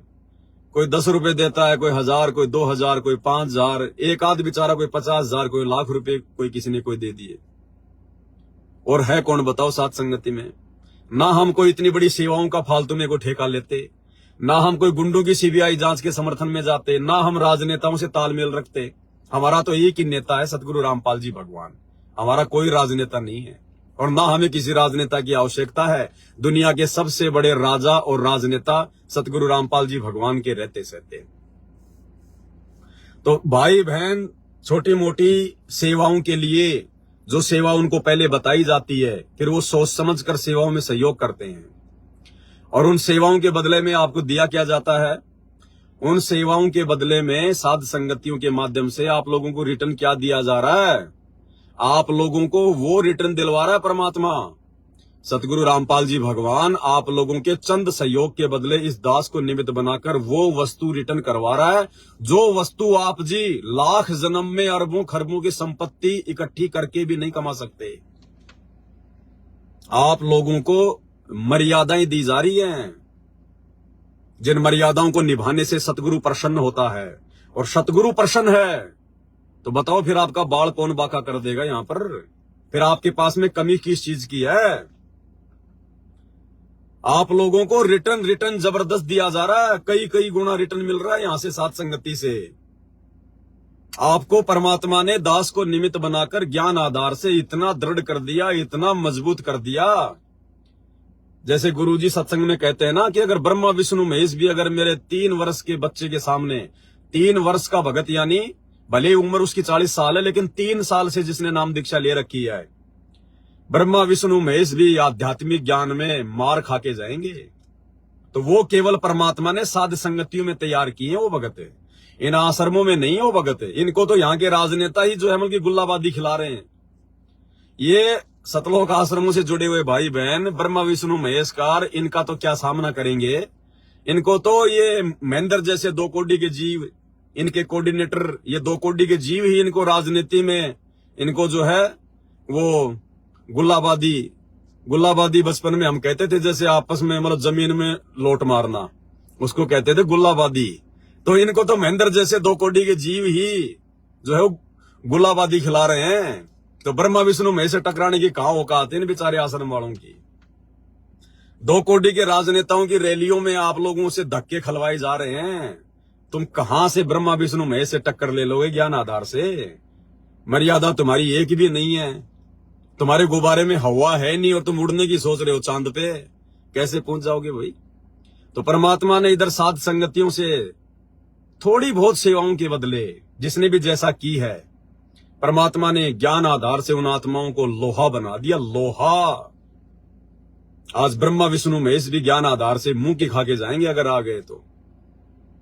काल ने कितने प्रयास किए हम भाई बहनों को तोड़ने के लिए। काल ने अपने एजेंटों के माध्यम से कितने कुप्रयास करवाए, साध संगतियों में आके लड़ाई झगड़े करवा के, या वैसे भी हम भाई बहनों के ऊपर मुकदमे करवा के, जेल करवा के, मारपीट के माध्यम से। ये कौन कर रहा था? ये काल ही तो कर रहा था। अरे वो स्वयं तो आता नहीं और अपने एजेंटों के माध्यम से तो सारे काम करवाएगा। तो काल के एजेंट वर्तमान में गुरुजी का परिवार बना हुआ है, कोऑर्डिनेटर बने हुए हैं। तो ये लोग हमारे साथ में जितनी भी जो ये बदतमीजियां कर रहे हैं, मार पिटाई, गाली गलौज, मुकदमेबाजी, जेल में भिजवाना, साथ संगतियों को रुकवाना, धमकियां देना, ये कौन कर रहा है? ये साक्षात काल कर रहा है। तो काल मुंह की खा राग नहीं खा रहा। क्या काल ने साथ संगतियां तोड़ दी क्या? बीच बीच में ना जाने हर साल अपने 2, 4, 5, 10 एजेंट साथ संगतियों में भेज देता था। वो मेरे पास में साथ संगतियों में बैठा करते थे। लोग सोचते थे यार ये तो बहुत अच्छा भगत होगा जो पवन भगत जी के साथ बैठा है। और वही काल के एजेंट फिर 10, 15, 20 आत्माओं को तोड़ के ले जाते थे। लेकिन क्या उन्होंने साथ संगतियां बंद करवा दी? क्या उनकी वजह से साथ संगतियां रुकी? क्या उनकी वजह से साथ संगतियां हल्की हुई? दास के जेल से आने के बाद इतनी वीडियो बन गए जितनी वीडियो तो दास पिछले 7 साल में नहीं बना पाया। दास के जेल से बाहर आने के बाद में साथ संगति से जुड़कर भाई बहन इतने दृढ़ हो गए जितने पिछले 7 साल में नहीं हो पाए। तो काल उनको नहीं तोड़ पाया, काल उनको डगमग नहीं कर पाया। तो ये रिटर्न दिया परमात्मा ने हमें चंद सेवाओं के बदले, साथ संगतियों से जोड़कर। ये रिटर्न आपको उधर नहीं मिलेगा। ये परमात्मा ने साथ संगतियों से दिलवाया। मर्यादा और भक्ति से बढ़कर कोई प्रतिफल नहीं है। और यही 2 चीजें, मर्यादा और भक्ति, हमारे को सतलोक लेके जाएगी। अन्यथा हम तो वैसे जीवे जैसे हम पहले के युगों में थे। फिर आज से पहले हम सतलोक क्यों नहीं जा पाए? क्योंकि हमारे पास में मर्यादा और भक्ति नहीं थी। मर्यादा और भक्ति के बाद में सबसे बड़ी जो चीज है पूर्ण मोक्ष के लिए, वो है गुरु को ही परमात्मा मानना। अब ये गुरु को परमात्मा मानने वाली जो रिहर्सल है, ये केवल साध संगतियों में है, उन आश्रमों में नहीं है। उन आश्रमों में तो गुरु को केवल जीव माना जाता है। गुरु जी का तो केवल जन्मदिन मनाया जाता है। गुरु जी को तो 2 कोड़ी का जीव माना जाता है, उनका जन्मदिन मना दिया जाता है 8 सितंबर को। और साथ संगतियों में गुरु जी को परमात्मा माना जाता है। उन लोगों की हिम्मत नहीं है कि वो कबीर जी की समझे जाने वाली दाढ़ी मूछ वाली नकली फोटो को फाड़ सकें, अपने दिल से उतार सकें और अपने गुरु जी को अपने दिल में कबीर जी के रूप में बैठा सकें। उन लोगों की औकात नहीं है, उनमें हिम्मत नहीं है, उनके संस्कार इतने मजबूत नहीं है। और इधर साथ संगतियों के माध्यम से परमात्मा ने हजारों वीडियो बनवाए, हजारों भाई बहन अपना छोटा छोटा वीडियो बना के ज्ञान आधार से उस दाढ़ी मूछ वाली कबीर जी के समझे जाने वाले कागज की फोटो को फाड़ फाड़ के वीडियो बना के फेंक रहे हैं, फाड़ फाड़ के। जबकि भाई और बहनों, हिंदुस्तान में श्री राम, श्री कृष्ण, इन सबसे ज्यादा जो भगत हैं वो कबीर जी के भगत हैं। क्या कोई ऑब्जेक्शन हुआ? 2-4 ने आवाज उठाई थी, हमारे खिलाफ अखबारों में भी एड निकलवाई, रैलियां भी निकाली, पवन दास को फांसी दो, पवन दास को फांसी दो।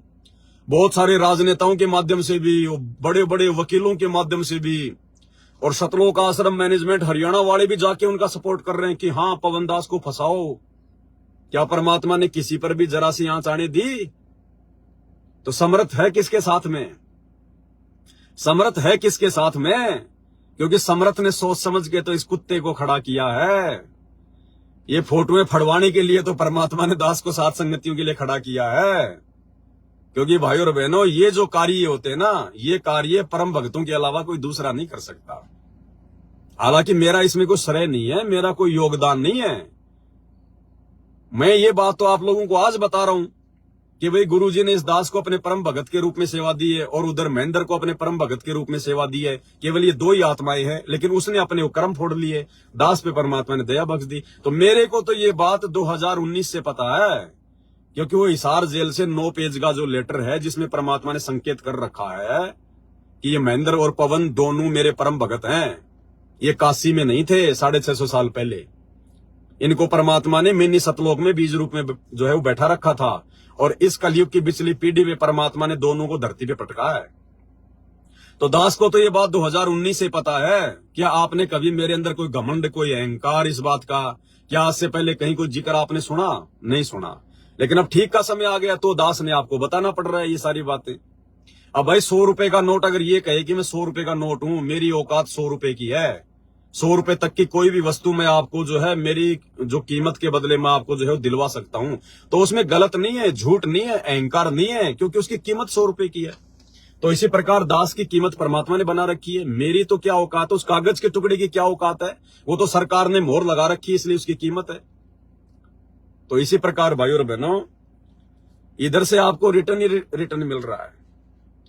अब उधर वो लोग क्या कर रहे हैं? भंडारे करते हैं, ज्योति पाठ का पैसा जमा कराते हैं, लेकिन वो भी अपने कर्म फोड़ रहे हैं। सत्संगों में जो भंडारा होता है ना, सत्संगों का जो भोजन होता है, वो लड्डू जलेबी और बर्फी नहीं होती। अरे साल भर में कभी कभार एक बार बना दी वो बात अलग है, वो भी 3 में से केवल एक मिठाई। तीनों मिठाई नहीं चलती, वो तो फिर जीभ का स्वाद हो गया, फिर तो काल का है वो आहार। मान लीजिए साल भर में आपने कभी कभी किसी विशेष समागम पर या तो जलेबी बना ली या लड्डू बना दिए, बर्फी नहीं चलती सत्संगों में। ध्यान रखना इस बात का। बर्फी ये बकवादों का भोजन है, ये ब्याह शादियों का भोजन है, ये शादी समारोह के जो है ये भोजन के अंतर्गत आता है बर्फी। सत्संगों का भोजन नहीं है बर्फी। और इन आश्रमों में क्या हो रहा है? हर समागम पे लड्डू जलेबी बर्फी, लड्डू जलेबी बर्फी, लड्डू जलेबी बर्फी। ये सत्संगों का भोजन नहीं है। अरे सतलोक आश्रम बरवाड़ा में संत रामपाल जी कब से सत्संग कर रहे हैं? आपने कभी सुना कि कभी उन्होंने सतलोक आश्रम बरवाड़ा के सत्संगों में लड्डू जलेबी या बर्फी तीनों में से एक भी चीज कभी भक्तों को खिलाई हो? एक आधी बार कभी किसी अपवाद स्वरूप, वो भी इन मैनेजमेंट वालों की सलाह पर, अगर तीनों में से एक मिठाई अगर गुरुजी ने अगर आदेश दिया हो तो बात अलग है। नहीं, गुरुजी ने कभी भी लड्डू जलेबी बर्फी या इस प्रकार का कोई भी आहार सत्संगों में भक्तों को नहीं करवाया। तो गुरुजी के टोटल मर्यादाओं के विरुद्ध सारा काम हो रहा है। तो क्या मिल रहा आपको? कुछ नहीं मिल रहा। इधर साथ संगति में आप भाई बहन आते हो, पूरी रात हम परमात्मा की ज्ञान चर्चा करते हैं, परमात्मा के ज्ञान पे हम लोग जो है डिस्कस करते हैं, छोटी से लेकर बड़ी शंकाओं का समाधान किया जाता है। और सबसे बड़ी बात, गीता अध्याय 3 श्लोक 13 के अनुसार पूर्ण परमात्मा की पहचान करके, संत रामपाल जी के रूप में पूर्ण परमात्मा की पहचान करके हम इनको भोग लगा रहे हैं। क्या उन आश्रमों में कोई अपने गुरुजी को भोग की आरती के साथ में और परमात्मा मानकर भोग लगाता है? वो तो अभी तक दाढ़ी मूंछ वाली कबीर जी की समझे जाने वाली नकली फोटो को ही अपने घर से नहीं निकाल पा रहे, अपने लॉकेट से बाहर नहीं निकाल पा रहे। वो कहां से संत रामपाल जी को मान लेंगे भगवान? और इन्हीं चीजों से परमात्मा खुश होता है, इन्हीं चीजों से परमात्मा प्रसन्न होता है कि भाई मेरे बच्चों ने मेरे को पहचान लिया। इसी से परमात्मा गदगद हो जाता है। और हमने तो परमात्मा को खुश करना है। दुनिया भाड़ में जाओ, भगत भाड़ में जाओ, गुरुजी का परिवार भाड़ में जाओ। इस दुनिया को हम असंख्य युगों से प्रसन्न करते हुए आ रहे हैं। क्या मिला हमें सिवाय 84 लाख योनियों के गधे कुत्ते सुअर बनने के? अब मौका आया हाथ में, अब ये मौका हाथ से जाने नहीं देंगे। आज हमारी पांचों उंगलियां परमात्मा ने देसी घी में डाल रखी है। यानी आज हमें परमात्मा ने भक्ति के समुद्र में लाके बैठा दिया। तो भाई अब भी अगर मछली अगर प्यासी रहेगी तो भाई उसके अपने फिर वो निकम्मे कर्म है। कहते ना कि जल में मीन प्यासी, मोई सुनत सुनत आवे हासी। तो अब भी अगर सात संगतियों से जुड़कर भी अगर किसी के मन में कोई डाउट आ रहा है, कोई शंका हो रही है, या कोई जो है वो कमजोरियां दर्शाता है, तो भाई ये तो उसके अपने खुद के माड़े कर्म है। इसमें पवन दास का या सात संगतियों का किसी प्रकार का कोई रोल नहीं है। फिर तो यहां आपको सब कुछ रिटर्न मिल रहा है। और अगर उधर सतलोक आश्रमों में संगत के पैसे से अगर महेंद्र का परिवार चल रहा है, गुरुजी के बेटा बेटियों का यदि परिवार चल रहा है, तो भाई रिटर्न में आपको दे क्या रहा है वो परिवार? अरे वो तो भगत भी नहीं है। अरे जो अपने गुरु को भगवान नहीं मानता वो काहे का भगत है? वो हो ही नहीं सकता वो भगत। जो अपने गुरु के रहते सहते कागज के टुकड़े को भगवान मान के पूज रहा है, दाढ़ी मूंछ वाली फोटो को, वो तो भगत भी पूरा नहीं है, भगत भी ढंग का नहीं है। ऊपर से उनकी कोई मर्यादा नहीं है। वो तो आप लोगों का उल्टा मर्यादा और तोड़वा रहे हैं। तो वो तो आप लोगों जितने भी भगत नहीं है, गुरु जी के बेटा बेटी, उनका भाई, ये स्टेट कोऑर्डिनेटर, तो आप लोगों के पैसों से जो उनका परिवार जो चल रहा है, उनके घर में जो राशन पानी, जो आटा वगैरह आता है, घी चावल दाल आती है, तो आप संगत वालों को जो उन आश्रमों में पैसा देती है, उनको तो उसका भी रिटर्न नहीं मिल रहा। और इधर परमात्मा ने सबसे पहले दया करी इस नीच दो कोडी के, इस पत्थर के रोड़े को, टुकड़े को, अपने चरणों की धूल को, इस पवन दास को परमात्मा ने मर्यादाओं में रहना सिखाया। अपना आशीर्वाद देके इस दास को छोटा मोटा भगत बनाया, एक योगी बनाया। और परमात्मा कहते हैं एक योगी को भोजन करवाना 1000 ब्राह्मणों को भोजन करवाने के बराबर है। तो अगर सात संगत वाले भाई बहनों के सेवाओं के सहयोग से, दान के सहयोग से नहीं, ये दास किसी से दान नहीं मांगता, ना मुझे आवश्यकता है, ना मैं मांग सकता। गधा नहीं बनना मुझे आपका दान लेके। दान केवल गुरु को दिया जाता है, गुरु अधिकारी है। तो उधर मैनेजमेंट वाले बन रहे हैं गुरु, हमने गुरु नहीं बनना। कोई भी सेवा आती है, दास आप सबको लाइव आके बोलता है, मैसेज डालता है, वीडियो बनाता है, भाई ये सेवा है, जिसने सहयोग करना करो। और उसी से परमात्मा दास का भी राशन पानी का काम चलवाते हैं। तो अगर इस दास का परिवार यदि परमात्मा के द्वारा निमित्त बनी हुई संगत के सेवा के पैसों से अगर अपना जो गुजर बसर है यदि वो कर रहा है, तो भाई आप लोगों को तो जबरदस्त रिटर्न मिल रहा है। क्योंकि आपके पैसों से और एक योगी भोजन कर रहा है, एक योगी का पूरा जो परिवार है वो भोजन कर रहा है। क्योंकि जब तक दास मर्यादा में रहेगा तो मेरा परिवार भी मर्यादा में रहेगा।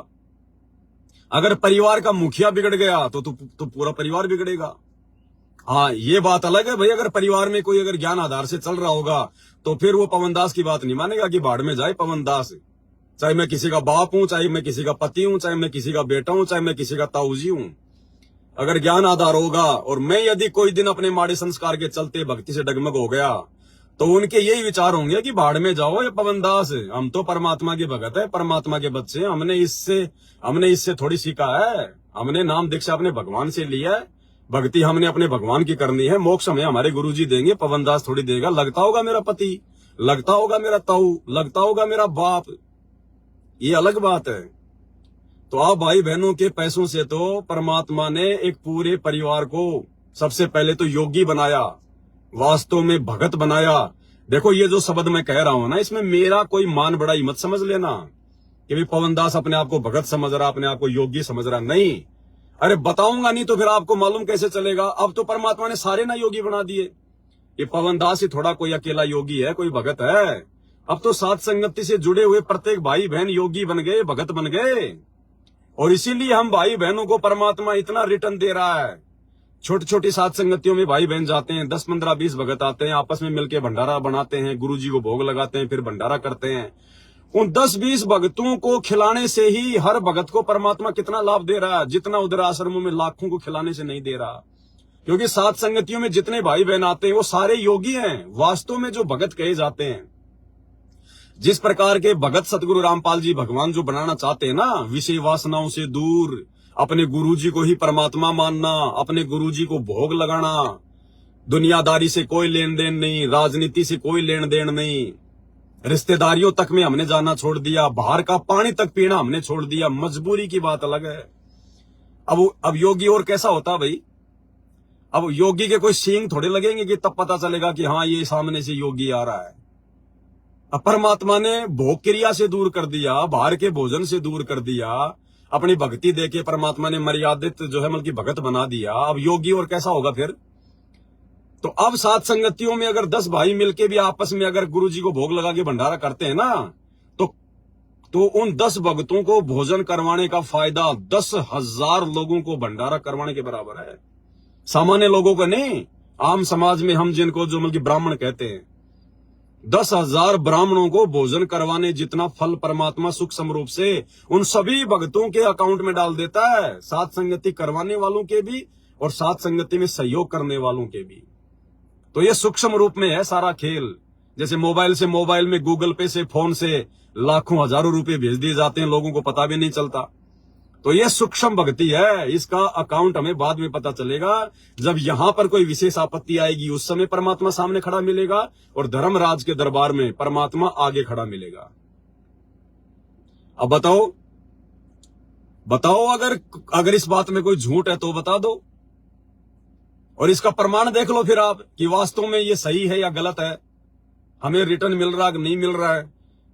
उन आश्रमों में जाने वाले लोग, इन आश्रमों में जब भी कोई समागम होता है और जो लोग वहां जाते हैं जो पिकनिक के लिए, सेल्फियां खींचने के लिए, मनोरंजन के लिए, लड्डू जलेबी खाने के लिए, कितने लोग रास्ते में एक्सीडेंट में मरते हैं, गाड़ियां पलट जाती हैं, परिवार का परिवार मर जाता है। महाराष्ट्र के लातूर जिले से 2018 में इस हार की तारीख पे आ रहे थे, 13 भगत मर गए एक ही साथ, 13 भगत।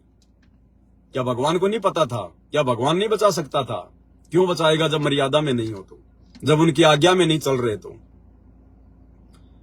इनके हर समागम में 10, 15, 20 भगत, तो ये जितने भी आश्रम इन्होंने खोल रखे हैं, इन आश्रमों में आते जाते समय यमराज को प्यारे हो जाते हैं। आप लोगों तक ये सूचना नहीं आने देते। वो तो सरकार की तरफ से कोई अखबार में आ गई तो आ गई, नहीं ये लोग आपको सूचना नहीं लगने देते।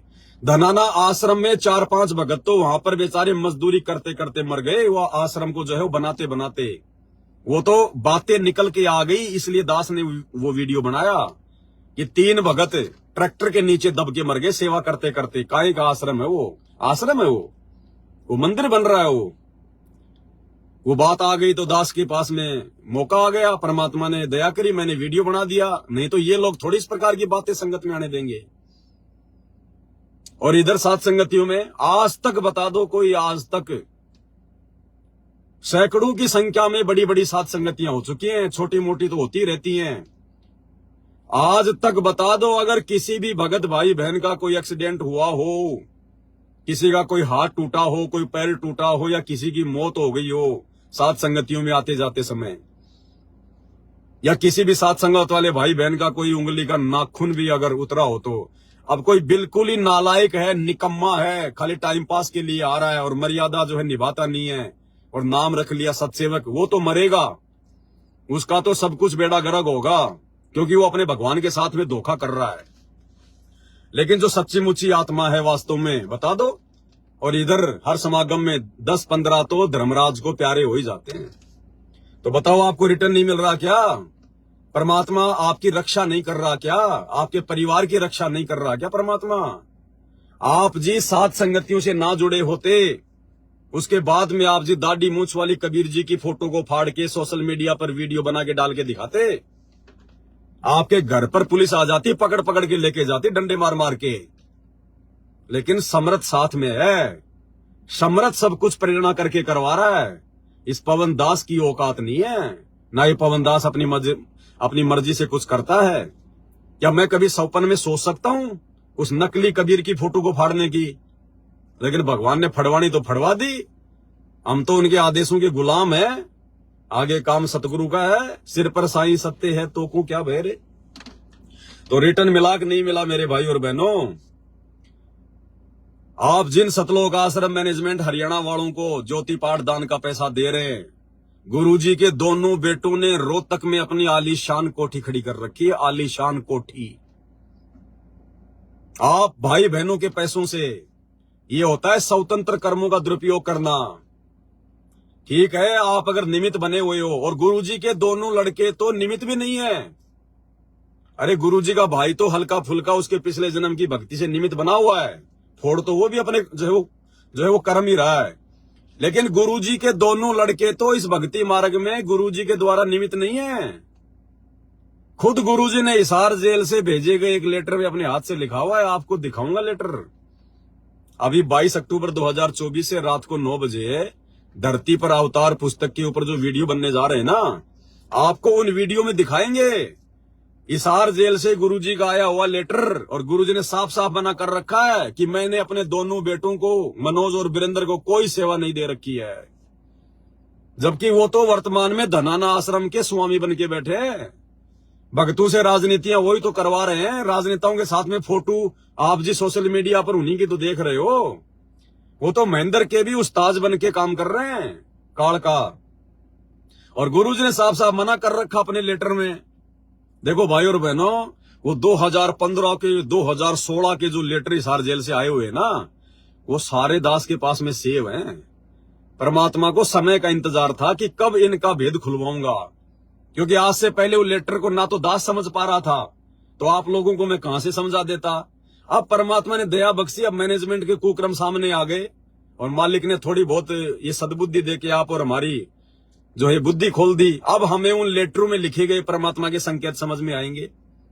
तो वो सारे लेटर दास के पास में सुरक्षित हैं, गुरुजी के हाथ से लिखे हुए, और वो टाइप जो है वो किए हुए जो लेटर गुरुजी का नाम बताकर इन लोगों ने संगत में वायरल किए। अब आएगा वो समय, अब धीरे धीरे बीच बीच में वो लेटर आपको दिखाएंगे। तो गुरुजी ने 2016 के लेटर में साफ साफ मना कर रखा है कि मैंने अपने दोनों बेटों को, मनोज को और वीरेंद्र को, कोई सेवा नहीं दे रखी है। 2016 या 17 का लेटर है। तो ये तो जबरदस्ती के ठेकेदार बने हुए हैं संगत के ऊपर। और देख लो, जबरदस्ती के ठेकेदार बने तो अपने कर्म फोड़ रहे हैं। चलो ठीक है, आप अगर छोटी मोटी सेवा भी आप कर रहे हो तो काम धंधा भाई गुरुजी के लड़के भी नहीं कर सकते। चलो मान लिया आप लोगों की बात है। अरे काम धंधा नहीं कर सकते तो नालायकों अपने एक्स्ट्रा जो है वो कर्म क्यों फोड़ रहे हो? ये अलग से राजनीतियां करवाना, स्टेडियम बनवाना, हॉस्पिटल का काम शुरू करना, गांव वालों की चापलूसी करना, राजनेताओं के साथ में संपर्क करना, भक्तों से राजनीति करवाना, अपनी कोठी बनाना भक्तों के पैसों से, सेवा के पैसों से, और तुम जो है मतलब कि महल खड़े कर लिए अपने लिए। इनको आने वाले समय में उन महलों में रातों को नींद नहीं आएगी, जैसे युधिष्ठिर को भूतों के सपने आते थे ना। क्योंकि जब आप एक्स्ट्रा बढ़ चढ़ के संगत का पैसा बर्बाद करोगे ना, तो उसके बाद में फिर संगत जिस मकसद से दान कर रही है ना, दान क्यों किया जाता है? अपने पाप कर्मों को हल्का करने के लिए। अरे दान किया जाता है, भगवान मेरे ऊपर कोई संकट नहीं आवे, मेरे ऊपर कोई समस्या नहीं आवे, मेरे ऊपर कोई दुख नहीं आवे, मेरी हारी बीमारी दूर हो। अपने पाप कर्मों को हल्का करने के लिए संगत दान करती है। और भगत अगर परमात्मा के निमित्त बनकर, अगर मर्यादा में रहकर उस सेवा का यूज करता है तो बाहर भगत पे नहीं चढ़ता। और स्वतंत्र कर्मों का दुरुपयोग करते हुए यदि संगत की सेवा का दुरुपयोग करता है तो फिर वो भगतों की समस्याएं उस भगत की भक्ति से हल होंगी। फिर परमात्मा उस भगत की भक्ति से और संगत की समस्याओं को हल करेगा। अब वो नालायक, उसके पास में भक्ति है कितनी? अरे भगत के पास में भक्ति हो कितनी शक्ति है, तो फिर क्या होगा आने वाले समय में? उस भगत का अकाउंट, भक्ति वाला अकाउंट, उसकी बैटरी बहुत जल्दी डिस्चार्ज हो जाएगी। और उसके बाद क्या होगा फिर उसका? फिर वो लाखों की कोठियां उसको राहत दे देगी क्या? वो लाखों की कोठियां उसको शांति दे सकती हैं क्या? नहीं दे सकती। शांति तो भगवान के आशीर्वाद से और भक्ति से मिलेगी, मर्यादा से मिलेगी। वो चीजें आपके पास है नहीं। तो दास ने आज तक कभी भी, क्या दास ने आज तक कभी भी आप भाई बहनों की सेवा से कोई 50 गज का छोटा सा जमीन का टुकड़ा भी लिया क्या? ये परमात्मा साक्षी है, सतगुरु रामपाल जी भगवान अंतर्यामी है। ये दास 2003 में जयपुर में आया था, आज 2024 हो गई, 21 साल हो गई। 21 साल से ये दास केवल जो है मतलब कि किराए के मकान में रह रहा है, किराए की झोपड़ी में। और इस दास के पास तो आप संगत वालों का ना जाने कितना पैसा आया है। 35 लाख रुपए के तो हमने गुरुजी की अखबार में विज्ञापन निकलवाए थे उनके प्रकट दिवस के ऊपर, पुस्तकें छपवाई गई और भी बहुत सारी सेवा थी। 25-26 लाख की वो टाटा सफारी हमने गाड़ी ली थी 2 साल पहले, जिसको मैनेजमेंट वाले चोरी करके ले गए। क्या दास के पास में पैसा नहीं था क्या? लेकिन दास ने कभी, लेना तो बहुत दूर की बात है, ये परमात्मा साक्षी है, सतगुरु रामपाल जी भगवान मुझ नीच को इसी समय धरती में गाड़ दे अगर मैं एक शब्द भी झूठ बोलूं तो। जब से आप भाई बहनों की सेवा आने लगी है, मैंने कभी सौपन में भी नहीं सोचा कि मैं 50 गज का छोटा सा जमीन का टुकड़ा लेके पटक दूं। अन्यथा मैं तो ले सकता था। अरे 10-15 लाख में तो बना बनाया मकान आ जाए, कौन सी बड़ी बात है। 10-12 लाख रुपए तो आप भाई बहन अगर सेवा का नाम लेके मैं बोलूं आप जी 5 दिन में जमा कर दोगे, तो मैं चाहूं तो 10-15 लाख रुपए का कोई भी छोटा सा कोई फ्लैट वगैरह, कोई 2 BHK या फिर जो है मतलब 3 BHK लेके मैं पटक सकता हूं और कह दूंगा भैया मैंने तो सेवा के लिए लिया है, मैंने तो सेवा के लिए लिया है, जब गुरुजी आएंगे तब बेच देंगे और गुरुजी को पैसे दे देंगे, मुझे कौन मना करेगा। इस दास ने कभी सौपन में भी फ्लैट लेना तो बहुत दूर की बात है, 50 गज जमीन का टुकड़ा लेने की अगर सोची भी हो तो परमात्मा मेरी सारी भक्ति नष्ट कर दे इसी समय, सारी भक्ति। ये बात नहीं बोलेगा कोई, भक्ति करनी है, भक्ति से सतलोक जाएंगे। लेकिन भगवान ने जो दृढ़ता दे रखी है, जो सच्चाई है, सच्चाई को डंके की चोट पे बोलते हैं। कभी भी नहीं सोचा दास ने, ये गाड़ी तो दास को मजबूरी में लानी पड़ी, मजबूरी में, और वो भी उन्हीं लोगों ने कहा जो लोग गाड़ी चोरी करके ले गए, जिसके नाम से मैंने गाड़ी निकलवाई थी, वही नालायक व्यक्ति फिर गाड़ी को मैनेजमेंट में जाते ही, क्योंकि कार सवार हो गया, सिर पे कार सवार हो गया और गाड़ी को उठा के ले गया, धोखे से चोरी करके ले गया। एक चाबी उसके पास थी, मुझे इस बात का मालूम नहीं था। चलो जो भी था उसका जिक्र हम नहीं करते, उसके कर्म उसके साथ में आने वाले समय में, क्योंकि उसने अपने स्वतंत्र कर्मों का दुरुपयोग किया है। तो दास ने कभी 50 गज का जमीन का टुकड़ा लेने की भी नहीं सोची। इन आपके सतलोक आश्रम में जो आप ज्योति पाठ और दान का पैसा दे रहे हैं, ये बड़े बड़े कोऑर्डिनेटर, गुरुजी का परिवार, इनके बच्चे हाई फाई प्राइवेट स्कूलों में पढ़ते हैं, हाई फाई प्राइवेट स्कूलों में, जिनकी महीने की 10-10 हजार रुपए फीस है। इस दास ने पिछले 3 वर्षों से अपने दोनों बच्चों को और अपने दोनों भाई के बच्चों को घर पे बैठा रखा है, दोनों को घर पे बैठा रखा, उनकी पढ़ाई छुड़वा दी कि बच्चा नहीं जाना स्कूल में, छोड़ो भाड़ में गई शिक्षा। शिक्षा का काम है भगवान को पहचानना, ये शिक्षा हमारा पेट नहीं भरेगी। हमारे दादा परदादा कोई BA MA करके अपना पेट नहीं भरते थे, अनपढ़ थे, उस समय शिक्षा भी नहीं थी। अब भगवान वापस वही समय ला देगा धरती पे, अगर भक्ति करेंगे तो टाइम पे वर्षा होगी, आपस में धार्मिकता होगी, प्यार प्रेम होगा, दुख सुख में एक दूसरे का सहयोग करेंगे। शिक्षा तो केवल परमात्मा पहचानने के लिए, ताकि मेरे बच्चे अक्षर ज्ञान लेके और शास्त्रों से पहचान कर लें कि सच्चा गुरु कौन है, सच्ची भक्ति क्या है, भगवान कौन है। और वो उन बच्चों को उनके माता पिता से हो गई पहचान, तो बच्चों को पढ़ने की आवश्यकता क्या है। नॉर्मली उनको अक्षर ज्ञान होना चाहिए, अक्षर ज्ञान के लिए उनको 1ली 2री 3री तक हमने पढ़ाया। भाई के बच्चों को तो मैंने 2री तक पढ़ाया, और मेरे जो बच्चे वो बड़े थे वो पहले से पढ़ रहे थे। तो बड़ा वाला जो लड़का है उसने खाली 10वीं की है, छोटे वाला पता नहीं वो 6वीं में था या फिर वो 7वीं में था। उसके बाद दास ने उनकी पढ़ाई छुड़वा दी कि भैया आप लोगों को हिंदी पढ़नी आ गई, हमने केवल आरती करनी है, आरती पढ़नी आनी चाहिए, मंत्र जाप करने हैं, मंत्र हमारे को जो है वो पढ़ने आने चाहिए। गुरुजी जब बतावें तो हमारे को गुरुजी क्या पढ़ा रहे हैं, क्या बता रहे हैं, हमारी समझ में आना चाहिए। बस अक्षर ज्ञान हो गया, क ख ग आ गया, ए आ गई, थोड़ी बहुत ABCD आ गई, और हमने क्या जज बनना है। अगर कोई फ्री में जज बनाए तो भी हम ठोकर मारेंगे उस पद को। अगर ज्ञान हो जाने के बाद में अगर कोई हमें यहाँ का प्रधानमंत्री भी बनाए ना, राष्ट्रपति भी, कि भाई चल पवन दास तेरे को राष्ट्रपति बनाते हैं, निर्विरोध, कोई चुनाव नहीं, कोई कुछ नहीं, सारे सांसद मिलके, सारे MP MLA मिलके तेरे को भारत का आजीवन राष्ट्रपति बना रहे हैं, ये दास उसी समय 4 बार थूकेगा राष्ट्रपति की पोस्ट के ऊपर कि भैया यहां तो अगर इंद्र का राज दे दिया जाए तो उस पे भी थूक के चलेंगे हम। तो इनके बच्चे प्राइवेट स्कूलों में पढ़ते हैं, आप भाई बहनों के ज्योति पाठ और दान के पैसे के बलबूते पर, और दास ने अपने बच्चों को घर पे बैठा रखा है। ताकि आप भाई बहनों की सेवा का दुरुपयोग ना हो। क्योंकि क्या करना मैंने पढ़ा के, लोग महंगी महंगी अपने बच्चों को जो है कोचिंग में पढ़ाते हैं, पता नहीं उनका टारगेट फिक्स कर रखा है, इसको डॉक्टर बनाना, इसको इंजीनियर बनाना है। अरे कुछ ज्ञानवान दिमाग में है कि नहीं? 2028 आ रही है, वो गाजा में और फिलिस्तीन में भी लोग यही सोच के अपने बच्चों को कोचिंग करा रहे थे कि बच्चे को बड़ा होकर डॉक्टर बनाएंगे, इंजीनियर बनाएंगे।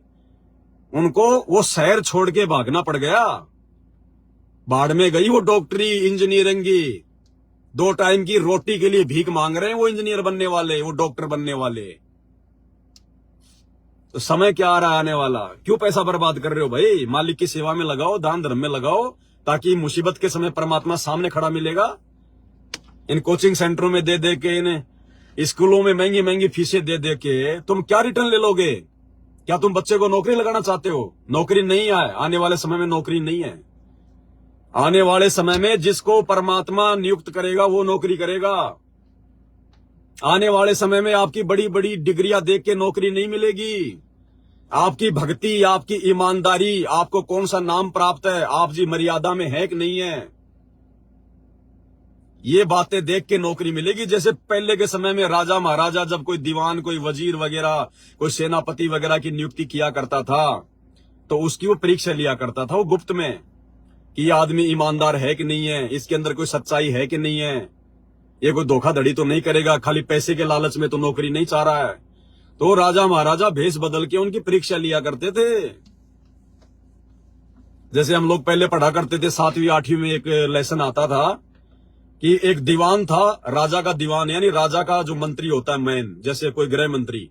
तो पुराने समय में राजा महाराजा होते थे, तो उसका जो दीवान था, राजा का जो मुख्य आदमी था, सलाहकार था, उसके रिटायरमेंट का समय आ गया। उसने कहा कि महाराज अब मैं अपने बाल बच्चों के साथ में रह के भक्ति करूंगा, नौकरी मैंने बहुत कर ली। तो राजा को चिंता होगी कि भाई ऐसा दीवान मुझे और कहां मिलेगा। तो राजा ने कहा कि फिर एक बात, अगर आप रिटायरमेंट लेना चाहते हो ना, तो ये आप ही की जिम्मेदारी है, दूसरा दीवान मुझे आप ही देके जाओगे। क्योंकि राजा ने सोचा कि ये अगर किसी को सेलेक्ट करेगा तो अच्छे आदमी को करेगा सेलेक्ट। तो उसने कहा जी ठीक है। तो उसने अखबारों में, यानी जैसा भी उस समय जो भी थे साधन, उस दीवान ने पूरे राज्य में ऐलान करवा दिया कि ऐसे ऐसे दीवान की पोस्ट खाली है और लोग जो है अपना इंटरव्यू देने के लिए आ जाओ। तो देश विदेश से, दूर दराज से हजारों की संख्या में लोग आ गए। कोई पंडित जी है, रोजाना वो 12 बजे नहीं उठता, लेकिन उस दिन वहां पर और 4 बजे उठ के नहा धो के घंटी खुड़का रहा है। कोई नहा धो के, कोई बढ़िया सूट वाट लगा के आ रहा है, कोई क्या करके आ रहा है। और वो जो दीवान था उसने क्या किया, जब देखा कि बहुत सारे लोग आ रहे हैं इंटरव्यू के लिए, उसने एक बैलगाड़ी ली और बैलगाड़ी में उसने जो है बाजरे की बोरियां रख ली, अनाज की, और जानबूझ के एक जो कीचड़ की जगह थी उसमें बैलों को हाँक दिया और वो गाड़ी उस कीचड़ में जाके फंस गई। अब दीवान को कोई जानता नहीं था कि भाई ये दीवान है क्या। पहले सोशल मीडिया तो थी नहीं कि भाई ये है भारत का, ये गृह मंत्री है, तो उसकी शकल को कोई जानता नहीं था। अब वो आदमी बैलों को हाँकता, कभी जो पहिया है गाड़ी का उसको जाके जोर लगाता, और हर आदमी जो इंटरव्यू देने आ रहे थे वो उसको देख देख के आगे निकल रहे, किसी ने उसकी मदद नहीं की। एक आध को उसने कहा भी भैया थोड़ा हाथ लगा दे। उसने कहा कि क्यों लगा दे, मैं कोई छोटा मोटा आदमी हूं क्या, दीवान का इंटरव्यू देने जा रहा हूं, कपड़े गंदे हो जाएंगे मेरे, हाथ लगा दे, क्यों इतना वजन ढो रहा है। बोला भाई ठीक है। अब फिर लास्ट में एक व्यक्ति आया बेचारा, उसने अपनी डिग्री वगैरह रखी और अपने जो पायजामे पूजामे जो कपड़े थे अपने उतारे और जो भी को टॉवल वगैरह लपेट के ताकि गंदे ना हो जाएं, और उस कीचड़ में आ गया। बोला जी आप अपने बैलों को हाको, मैं पीछे से धक्का लगाता हूं। तो उसने कहा रे भैया तू भी तो दीवान का इंटरव्यू देने जा रहा है। बोला जी हाँ। बोला तेरे कपड़े गंदे हो जाएंगे यार, तू लेट हो जाएगा। बोला जी कोई बात नहीं, इंसानियत से बड़ा कोई धर्म नहीं है, मानवता से बढ़कर कोई धर्म नहीं है, कोई बात नहीं, मेरे भाग्य में होगी तो मिल जाएगी, नहीं तो कोई दिक्कत नहीं, भगवान 2 टाइम की रोजी रोटी तो मुझे दे ही रहा है। और उसने धक्का धुक्का लगा लोगों के, वो तो नौटंकी कर रहा था, और उसने मारा बैलों को खींच कर, बैलगाड़ी निकाल के ले गए आगे। अब उसने उसकी शकल पहचान ली दीवान ने, और जाके दीवान अपनी गद्दी पे बैठ गया और जितने भी थे सबको रिजेक्ट कर दिया। बोला जी मैंने ये कर रखा है, मैंने ये कर रखी है, मैंने जो है मतलब की गुरुकुल में पढ़ाई कर रखी है, मैं नालंदा विश्वविद्यालय से संस्कृत का आचार्य हूं। बोले ले जा तेरा संस्कृत का आचार्य, मुझे कोई ये कड़ी बना के खानी है क्या तेरी डिग्रियां? जब तेरे अंदर धार्मिकता नहीं है, मानवता नहीं है, इंसानियत नहीं है तेरे अंदर, जो दूसरों के दुख दर्द और तकलीफ को तू नहीं समझ सकता, तो काहे का तू दीवान बनेगा? ऐसा ही तू मेरी जनता का तू मेरा सत्यानाश करेगा। और उस व्यक्ति को बिना डिग्री देखे, बिना कुछ देखे, क्योंकि उसकी परीक्षा ले चुका था, उसको दीवान की पोस्ट पे खड़ा कर दिया। तो आने वाले समय में मेरे भाई, कलयुग में सतयुग आ रहा है, उससे भी अच्छा समय आएगा, उससे भी अच्छा समय। ये डिग्रियां देख देख के कोई नौकरी नहीं मिलेगी, चाहे आप एमए, बीए, पीएचडी कुछ भी कर लो आप। तो परमात्मा ने दया बख्शी, दास ने बच्चों को स्कूल से भी हटा लिया। तो बताओ आप लोगों को रिटर्न मिल रहा कि नहीं मिल रहा भाई और बहनों? आज जिस दिन ये दास बिगड़ जाएगा, देखो दास ने आप लोगों को बहुत पहले वीडियो में एक बात कही थी कि इस दास को मेरे गुरुदेव भगवान ने खड़ा किया है, संगत वालों ने खड़ा नहीं किया है, मैनेजमेंट वालों ने खड़ा नहीं किया है, गुरुजी के परिवार वालों ने खड़ा नहीं किया है। इस दास को मेरे गुरुदेव भगवान ने खड़ा किया है। अगर मैं नीचे गिरूंगा तो मेरे खुद के नीच कर्मों से गिरूंगा, अन्यथा मुझे मेरे गुरुजी के अलावा दूसरा कोई बैठाने वाला नहीं है। इस 21 ब्रह्मांड में मेरे गुरुजी के अलावा मुझे इन सेवाओं से हटाने वाला, मुझे चुपचाप बैठकर, यानी मुझे चुपचाप बैठाने वाला, सात संगति से नीचे गिराने वाला 21 ब्रह्मांड में कोई नहीं है। ये मैं अपने गुरुजी के विश्वास के बलबूते पे कह रहा हूं, क्योंकि परमात्मा समर्थ है, काल का बाप है। और बेटे ने यदि बाप की जो है, मतलब अगर प्रत्येक आज्ञा का अगर पालन अगर जो है वो कर लिया, अपने बाप से अगर वो चिपट गया, तो बाप फिर अपने बेटे को जो है वो छोड़ेगा क्या? तो दास ने पहले कहा था कि पवन दास अगर नीचे गिरेगा तो अपने नीच कर्मों से गिरेगा, या मेरा गुरु भगवान मुझे नीचे बैठाएगा, दूसरा कोई नहीं बैठा सकता। और कितने कोशिश कर ली काल ने, 2014 से लेके वर्तमान 2024 तक जेल तक करवा दी, मुकदमे झूठे लगवा दिए, संगत में बदनाम कर दिया, ठग, गुरुद्रोही, फलाना दिखना, मार पीट कर ली ताकि ये डर जाए, बैठ जाए। क्या बैठा पाए? वो खुद ही बैठ गए, आज वो खुद ही बैठ गए काल की गोद में। तो भाई और बहनों, परमात्मा जिन आत्माओं को निमित्त बनाएगा, और परमात्मा हजारों को निमित्त नहीं बता, सैकड़ों को निमित्त नहीं बनाता, निमित्त केवल एक ही होता है परमात्मा का पूरी संगत में, केवल एक ही। लेकिन यहां पर संगत की दो फाड़ हो गई, क्योंकि मालिक को इस बात का पता था कि आगे चलकर यह महेंद्र काल का एजेंट बनेगा। एजेंट तो पहले से बना हुआ था, इसलिए परमात्मा ने संगत में दो पार्ट कर दिए, और मैनेजमेंट का मुखिया हो गया वो महेंद्र, मनमुखी रूप से अपने आप को समझने लग गया। और दास को परमात्मा ने खड़ा किया है। दास मनमुखी रूप से खड़ा नहीं हुआ, दास कोई अपनी तरफ से नहीं बढ़ा इधर। और ना हमारी साथ संगतियों में कोई सरदार है, ना कोई कोऑर्डिनेटर है, ना कोई विशेष भगत है, सब सेवादार हैं, सब भगवान के बच्चे हैं, कोई ऊंच नीच नहीं, कोई कुछ नहीं। तो संगत में निमित्त केवल एक ही होता है भाई और बहनों, दो नहीं होते। वो तो मजबूरी में मालिक ने उन आधे अधूरे भक्तों को, लाखों करोड़ों भक्तों को रोकने के लिए, उन आधे अधूरे भक्तों को भक्ति पे लगाए रखने के लिए, अगर परमात्मा मैनेजमेंट वालों के माध्यम से थोड़ा बहुत अगर इस प्रकार का ये ना करवाए ना, ये भंडारे संडारे वगैरह इस प्रकार से, तो ये जाति कहां संगत है? क्योंकि सात संगतियों में ये रुक नहीं पाती, क्योंकि सात संगतियों के नियम क्या है आप सबको पता है। यहाँ तो अच्छे अच्छे भाग गए जो अपने आप में बहुत बड़े सुप्रीम जो भगत बने फिरते थे, यहाँ आने के बाद पता चलता है यार ये भी नहीं करना, ये भी नहीं करना, भगवान प्रसन्न करना है, भक्ति सफल करनी है, तो ये भी नहीं करना, वो भी नहीं करना, वो भाग गए। अब वो आश्रम के पीछे जो लाखों करोड़ों की संगत है, वो सात संगतियों के लायक नहीं है, वो सात संगत वाले नियम फॉलो नहीं कर सकती। तो परमात्मा ने उनको उधर रोकना जरूरी था। अगर उधर भी ना रुके, क्योंकि वो लोग ड्रामेबाजी से खुश हैं, वो लड्डू जलेबी बर्फी से प्रसन्न है, उनको ज्ञान आधार से मतलब नहीं है, उनको घूमने फिरने से मतलब है। तो परमात्मा ने उसी प्रकार से और उन्हीं आत्माओं को निमित्त बना के उनको वहीं रोका हुआ है, क्योंकि मैनेजमेंट भक्ति कर रहा था माया के लिए, पैसे के लिए। गुरुजी का भाई भक्ति कर रहा था पैसे के लिए, गुरुजी के बेटा बेटी भक्ति कर रहे थे धन के लिए, माया के लिए, मोक्ष के लिए नहीं कर रहे थे। तो परमात्मा ने उनको भी तो उनके भक्ति की चाहत में देना था, तो इधर से संगत को भी जोड़ के रख दिया। ज्योति पाठ की आड़ में संगत भी जुड़ी हुई है, लड्डू जलेबी बर्फी की आड़ में संगत भी जुड़ी हुई है, ज्योति पाठ का पैसा भी दे रही है। और उन्होंने जो मांगा था परमात्मा की भक्ति के बदले में, अपने मन में जो धारणा बना के वो जो भक्ति पे लगे हुए थे, अहंकार, मान बढ़ाई, धन, वो संगत को निमित्त बना के परमात्मा ने उनकी झोली में डाल दी कि लो भैया धन जितना चाहिए उतना लो, लेकिन मोक्ष नहीं है। तो वो संगत, आश्रमों वाली संगत, सात संगतियों के योग्य नहीं थी। इसलिए परमात्मा ने उनको भी, क्योंकि तो सबका बाप है, ये तो दयालु है, ये अपनी तरफ से धक्के नहीं मारता। अब जो बिल्कुल ही निकम्मा है, अपने खुद के कर्म फोड़ के भाग जाए तो बात अलग है। तो परमात्मा को पता था कि सात संगति में ये आत्मा जा नहीं सकती, क्योंकि सात संगति में जुड़ के भक्ति ये कर नहीं सकती, क्योंकि सात संगति के नियम मर्यादा निभाने के योग्य ये लोग है नहीं। और यदि मैंने आश्रमों में इनको नहीं अगर रोक के रखा किसी भी बहाने से, तो ये अपने घर पे बैठ के भक्ति नहीं कर पाएंगी। थोड़े बहुत दिनों में या तो दूसरे पंथों में भाग जाएंगी या भक्ति छोड़ देंगी, बिल्कुल ही मर्यादा में नहीं रहेंगी, तो इनका जड़ से इनका सत्यानाश हो जाएगा।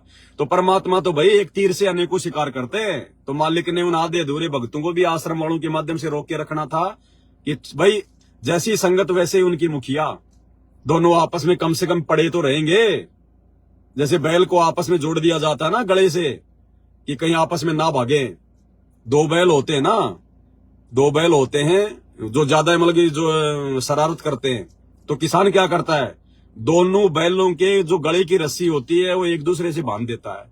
अब वो इधर खींचे और वो इधर खींचे, तो ना तो वो इधर जाए ना वो इधर जाए, जैसा भी है आपस में वो बंधे पड़े रहे।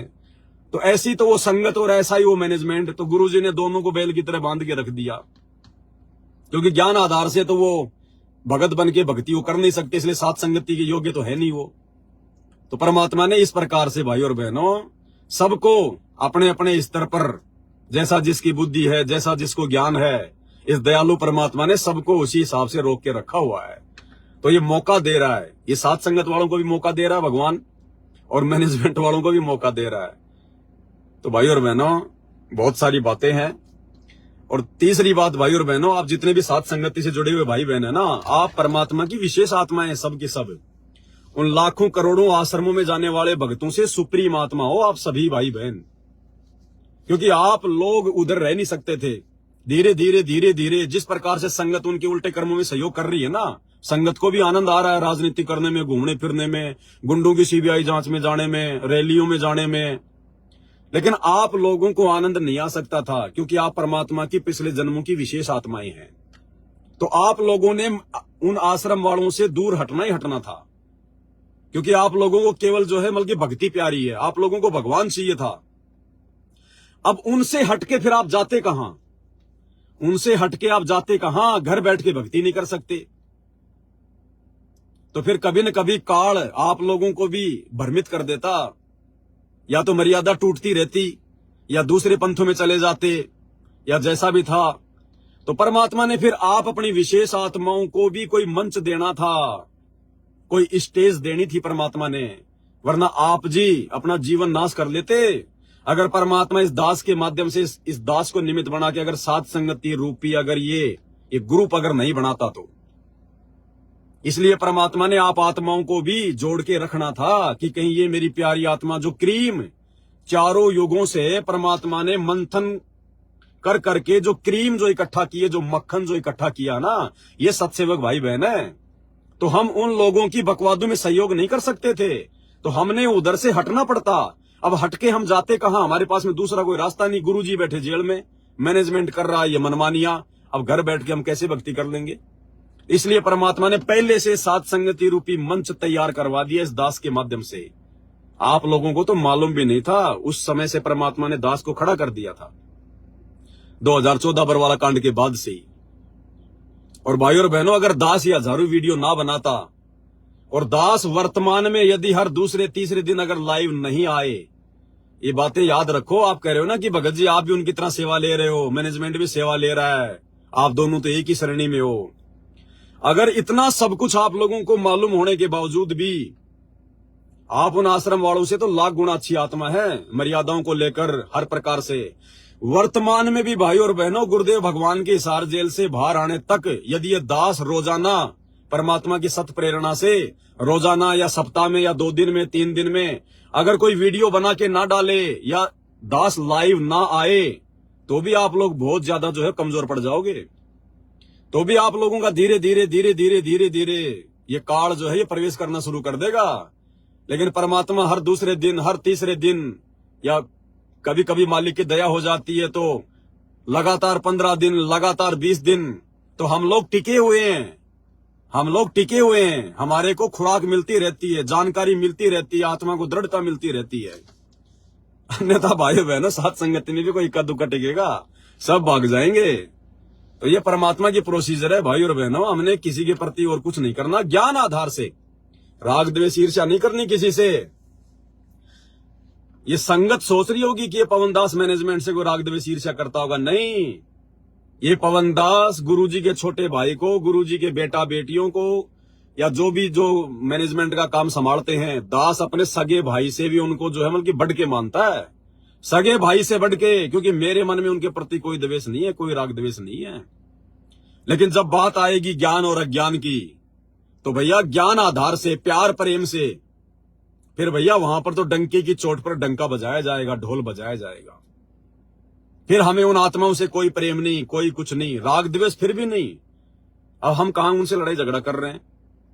2014 बरवाला कांड के बाद से अगर कोई गाली दे रहा है तो गुरुजी का परिवार दे रहा है, कोऑर्डिनेटर दे रहे हैं।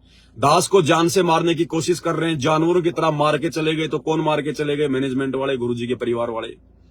दास के ऊपर मुकदमा लगाया तो किसने लगाया? मैनेजमेंट वालों ने। दास को जेल भिजवाया तो किसने? जो है मैनेजमेंट वालों ने। सात संगतियों में आके रोड़ा कौन अटकाते हैं? मैनेजमेंट वाले। हम कभी गए? हम कभी इनके आश्रमों में गए कभी? तो कौन कर रहा है सारी कुबद? ये लोग कर रहे हैं। फिर भी हम तो प्यार प्रेम से पेश आ रहे हैं। हमने इनकी गालियां खाई, हमने इनकी मार खाई, हमने इनके मुकदमे सहे, हमने जेल सही। हम दुखी हो लिए, हम परेशान हो लिए, हम अपना छुप छुप के काम जो है वो करते रहे कि भाई कहीं कोई लड़ाई झगड़ा ना हो जाए। ये नालायक, ये तो काल की गोद में बैठे, इनको तो कोई मालूम है नहीं कोई चीज का, हमारे परमात्मा की बदनामी ना हो। इसलिए हमने हमेशा नीची गर्दन जो करके जो है हम लोग आगे बढ़े हैं, गुरुजी की हर मर्यादाओं में रहते हुए, कि कहीं हमारी जरा सी हरकत के कारण हमारे गुरुजी नाराज ना हो जाएं। ये दो हाथ तो हमारे भी हैं, अगर वो चार मारेंगे तो एक दो तो हम भी मार ही सकते हैं। वो अगर 20 गाड़ी निकालेंगे, एक गाड़ी तो हम भी निकाल ही सकते हैं। क्यों?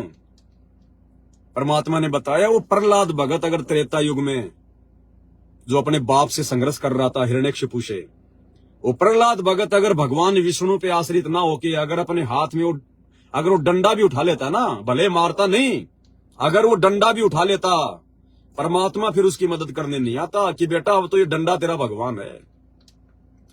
तो भगवान ने हर प्रकार से समझा रखा है कि बेटा जब तक मेरे ऊपर आश्रित रहेगा तेरा कोई बाड़ बाका नहीं कर पाएगा, और जितना लोग तुझे नीचे गिराएंगे उतना ही तू ऊपर बढ़ेगा अगर भगवान के ऊपर आश्रित रहेगा, अपने गुरु पे आश्रित रहेगा। तो आज कोई भी आदमी ऐसा नहीं है जगत वाला, आपके भगत भी, जिन भगतों के पास में गाड़ियां ना, अपनी गाड़ी में छोटा मोटा कोई डंडा लेके चलते हैं, कोई बेसबॉल वगैरह, कोई हॉकी वगैरह, कि पता नहीं कहीं लेट हो जाए, कहीं रात बिरात कहीं कोई जंगल वंगल में कोई आ जाए ऐसा आदमी, कोई हो जाए छोटी मोटी लड़ाई झगड़ा, छोटा मोटा कोई डंडा वंडा अपनी गाड़ियों में लेके चलते हैं।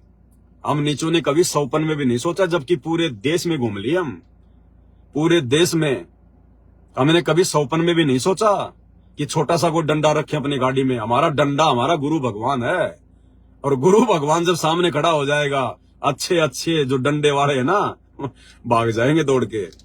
तो ये विश्वास होना चाहिए हमारे को। अगर हमें कोई जान से मारने के लिए सामने अगर बंदूक लेके खड़ा हो गया, और गलती से अगर उसकी बंदूक हमारे हाथ में अगर किसी ने दे दी छीन के, हम उस बंदूक को दूर फेंक देंगे। हम अपना बचाव के लिए ऐसा कोई भी जो है बल्कि कुकर्म नहीं कर सकते। ये ज्ञान दिया है सतगुरु ने, ये ज्ञान दिया है हमारे परमात्मा ने। सत साहिब क्या हुआ? कब से खड़े आप यहाँ? अब मैं सोचा यहाँ पे थोड़ा नेटवर्क ठीक आ रहा था, ये लाइव आ गया। आप पर आए नहीं। कोई बात नहीं। आप कहाँ जा रहे हो? थोड़ा पत्रकार लेके जा रहा हूँ उन लोग की बच्ची को, रिजल्ट देखने के लिए बुलाया था हमने, रिजल्ट देखा हूँ। ठीक, बस हो गया लाइव, थोड़ा बहुत बचा। जाओगे क्या? घर घर ही जाऊंगा, और क्या करूँगा। वीडियो बनाओगे आज? वीडियो तो रोज ही बन रहे हैं, फिर 22 तारीख से लाइव चलेंगे। हाँ, तो जब रिजल्ट देखा था सत साहिब जी कोई भगत भाई आ गया था, सत्सेवक था, मैनेजमेंट वालों से तो कोई अपना 36 का आंकड़ा चल रहा है, आपको पता ही है। तो भाई और बहनों, अब बहुत सारी बातें हो गई हैं, संध्या आरती का भी समय हो गया है, 5:40 हो गई है। 6 बजे तक या 6 से पहले हम लोग संध्या आरती करने लग जाते हैं। तो कहने का मतलब है, निष्कर्ष यही है कि मैनेजमेंट को भी संगत पैसा दे रही है, दान भी दे रही है, जमीन भी दे रही है, इधर सत्सेवकों की तरफ से भी थोड़ा बहुत कुछ सहयोग आ जाता है। अब उसका रिटर्न किसको क्या मिल रहा है? उसके रिटर्न के बदले में कभी 2 मिनट बैठ के आप विचार करना। आप सत्सेवक भाई बहनों का आचार विचार व्यवहार बोलचाल ज्ञान आधार और मैनेजमेंट वाले भक्तों का आचार विचार बोलचाल ज्ञान आधार सड़ी गली भक्ति कर रहे हैं, सड़ी गली भक्ति, बदबूदार भक्ति, कोई मर्यादा नहीं है। और आप लोगों के अंदर परमात्मा ने दिन रात का चेंज कर दिया, दिन रात का चेंजमेंट।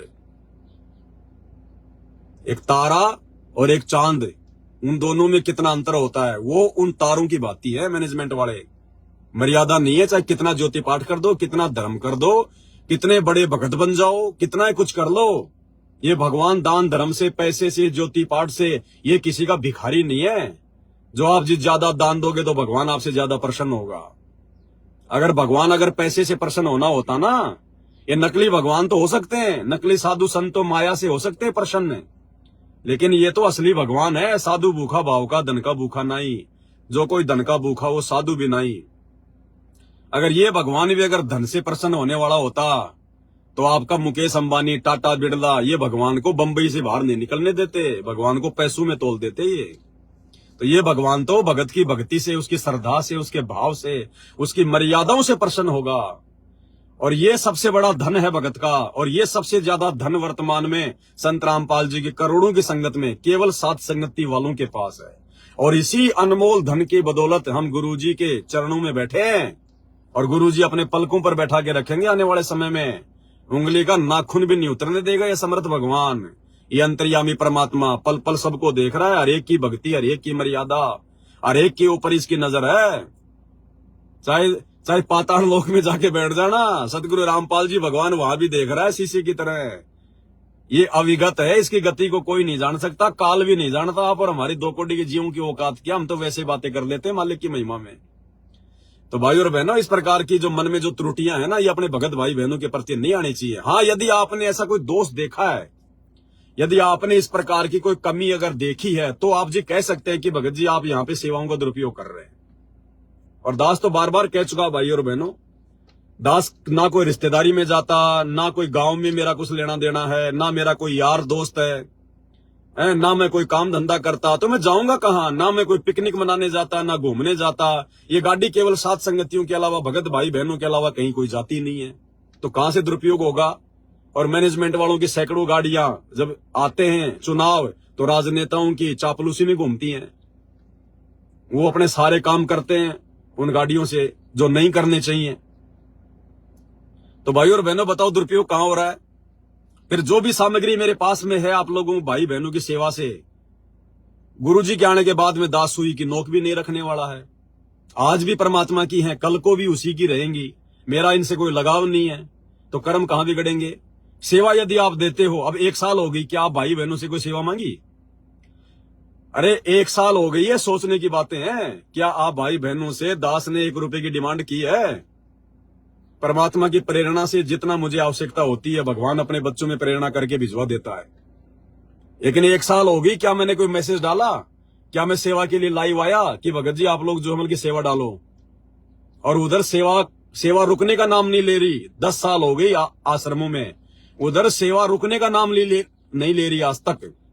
क्या कभी भी आश्रम वालों ने कहा कि भाई हमें सेवा नहीं चाहिए? अब उन भिखारियों को इतनी माया चाहिए जिसकी कोई हद नहीं है। और यहां जब सेवा होती है उतनी लेते हैं, उसके बाद में लाइव आके मना कर देते हैं, भगत जी अब कोई सेवा नहीं करेगा। 1 साल हो गई कि आप लोगों से कोई सेवा ली जा रही है? तो फिर अब अगर पैसे चाहिए होते भाई और बहनों, तो इस भक्ति के प्रतिफल में जैसे गुरुजी ने मैनेजमेंट को दे दिया धन, अपने भक्तों को जो उनके परिवार वाले हैं, जो उनको दे दिया धन, अनाप शनाप काल की बेड़ियां जो बांध दी गई है उनके हाथों में, क्या वो परमात्मा इस दास को नहीं दे सकता था? लेकिन दास को भैया मोक्ष चाहिए, मोक्ष, केवल मुक्ति, केवल मोक्ष, भगत बन के भक्ति करना है। गुरुजी के आने के बाद भी इस दास की जो प्राथमिकता है वो यही है, परमात्मा 2 कोटि का भगत बन के केवल भक्ति करनी है मेरे मालिक। और कोई सेवाओं में परमात्मा, दास की तो यही इच्छा है दास और किसी भी सेवा में नहीं फंसना चाहता, कोई राजपाट की सेवा या कोई और सेवा, कोई किसी प्रकार की सेवा। मेरी प्रथम प्रायोरिटी है, और भगत की जैसी नीयत होगी परमात्मा भगत को उसी हिसाब से फिर भक्ति के लिए समय देगा। ये राजपाट करते करते, ये दुनियादारी तेरा मेरी करते करते, सेठ साहूकार बनते बनते हमारे को करोड़ों युग बीत गए। परमात्मा कहते हैं कोटि जन्म तू राजा की, ना मिटी न मन की आशा। अरे क्या करेंगे, क्या सेवा कर लेंगे, ना आरती के लिए समय मिलेगा, ना भक्ति के लिए समय मिलेगा। क्या क्या चाटेंगे उस राजपणे को, मंत्री प्रधानमंत्री बन के क्या चाटना है। अगर सतलोक नहीं गए तो यही मरेंगे। फिर ये इतनी भक्ति जमा हो गई, इतनी भक्ति जमा हो गई, हजारों युगों तक फिर यहां से लाखों गुना उत्तम राज आपको महास्वर्ग में मिलेगा, और फिर गधा कुत्ता सुअर भी बना के छोड़ देगा। तो गुरु यही तो समझा रहा है 30 साल से कि सबसे बड़ी सेवा है अपनी भक्ति कर लो, मर्यादाओं में रह के, इससे बड़ी कोई सेवा नहीं है। लेकिन गुरु तो भैया परीक्षा लेगा, गुरु तो लोभ लालच देगा, गुरु तो आपको ऑफर देगा कि बेटा तेरे को ये सेवा दे रहा हूं, पैरों में पड़ जाना, उस समय तक पैर मत छोड़ना जब तक भगवान आपको कोई जो है गटर साफ करने की सेवा ना दे दे। कि परमात्मा ये राजपाट की सेवा आप अपने परिवार को ही दे दो। परमात्मा हमारे पास इतना फालतू का दिमाग नहीं है कि हम लोगों की तेरा मेरी में लगे रहें। हम देख रहे हैं ना वर्तमान में क्या हो रहा है दुनिया में। राजाओं को रात को नींद नहीं, दिन को चैन नहीं, और परमात्मा ने सब कुछ बता दिया। ब्रह्मा विष्णु महेश को चैन नहीं। भाई तन धर सुखिया कोई न देखिया, जो देखिया सो दुखिया हो। उदय अस्त का राज करे मन सबका किया विवेका हो। तो सुखी कौन है फिर मालिक ने बताया कोई तन से दुखिया, कोई मन से दुखिया, कोई धन बिन रहे तू उदास। पर थोड़े थोड़े सब दुखी, एक सुखी सतगुरु रामपाल जी का दास। तो सुखी रहना है तो सतगुरु का दास बन के भक्ति कर लो मेरे भाई। कुछ नहीं है, गुरुजी के आने के बाद ये दास आपको मोबाइलों पे दिखाई भी नहीं देगा। जो पुराने वीडियो है दुनिया वही देखेगी। दास तो बैठ के अपना किसी जगह पे जाके अपना खेतीबाड़ी करके या मूंगफली का ठेला लगा के, जैसा भी है परमात्मा जो भी दया बख्शेंगे, दास केवल भक्ति करेगा और मालिक के दर्शनों के लिए आता रहेगा, जाता रहेगा। उसके बाद कुछ नहीं, फिर खेल खत्म है। ये तो गुरुजी जब तक नहीं आ रहे तब तक गुरुजी ने खड़ा कर रखा। नहीं, मेरी औकात नहीं है आप लोगों को ये 2-2 घंटे की स्पीच देने की, 3-3 घंटे 4-4 घंटे की वीडियो बनाने की। ये जीव की औकात नहीं होती। फिर परमात्मा अपना सॉफ्टवेयर डालता है उसके अंदर। नहीं, मुझे मेरी औकात का अच्छे से पता है। 8वीं में हिंदी में मेरे जो है, हिंदी में नहीं गणित में पहले तो आई वो ग्रीस, क्या बोलते हैं वो ग्रीस होती है, मतलब उसमें नंबर जो है वो पूरे नहीं आते। हाँ, मेरे को गणित में 8वीं क्लास में आई सप्लीमेंट्री यानी एक मौका मिलता उसको दोबारा से गणित का पेपर देने का। तो सप्लीमेंट्री आ गई। फिर सप्लीमेंट्री का मैं एग्जाम देने गया तो मेरे सप्लीमेंट्री में भी सप्लीमेंट्री आ गई। और मेरे को 4 का पहाड़ा नहीं आता था। 4 का पहाड़ा, 4 1 जा 4, ये आजकल तो अंग्रेजी में बोलते हैं, पहले तो हिंदी में बोलते थे। 4 एकम 4, 4 दूनी 8, 4 3 12। मैं रोजाना डंडे खाता था। सुबह जाते ही वो मास्टर भी ऐसा था, वो सबसे पहले मेरा ही नंबर लेता था और मारता इतना भयंकर था। लोगों के तो यूं मारते हैं हाथों पे, मेरे को यूं हाथ करके उंगलियों पे मारता था डंडे खींच खींच के। मेरे को 4 का पहाड़ा याद नहीं हुआ जब तक मैं 8वीं में आ गया। तो मैंने बहुत मार खाई है, इसीलिए मैनेजमेंट की मार में झेल गया, क्योंकि मेरे को उन टीचरों ने पहले मार मार के ढंग से मेरे को पका रखा था। इसलिए मैनेजमेंट के जो है ये लठ है, ये मैं सहन कर गया नहीं तो बुरा हाल हो जाता। तो बहुत सारी बातें भाई और बहनों, परमात्मा हम सब पे दया करे। मालिक ज्ञान आधार से इसी प्रकार से हम सबको जोड़े रखें। हमारा किसी के प्रति कोई राग द्वेष ईर्ष्या कोई मनमुटाव ना हो। जिसके जैसे कर्म है अपना भोगेगा, हम क्यों ठेकेदार बने। परमात्मा के मार्ग में यदि कोई पाखंड फैलाएगा, ज्ञान फैलाएगा तो बोलना हमारा धर्म है। सतगुरु का शिष्य होने के नाते वो मर्यादित तरीके से हम संगत को संदेश देंगे, और मर्यादित होकर ही हम पिछले 8 साल से वीडियो बना के लाइव आके संदेश दे रहे हैं। बाकी हमने कोई बकवाद अपनी तरफ से आज तक नहीं किया, ना हम करने की सोच सकते। तो आज के वीडियो में केवल इतना ही। 6 बजने वाले हैं, संध्या आरती का समय हो गया है। बंदी छोड़ सतगुरु रामपाल जी भगवान की जय हो।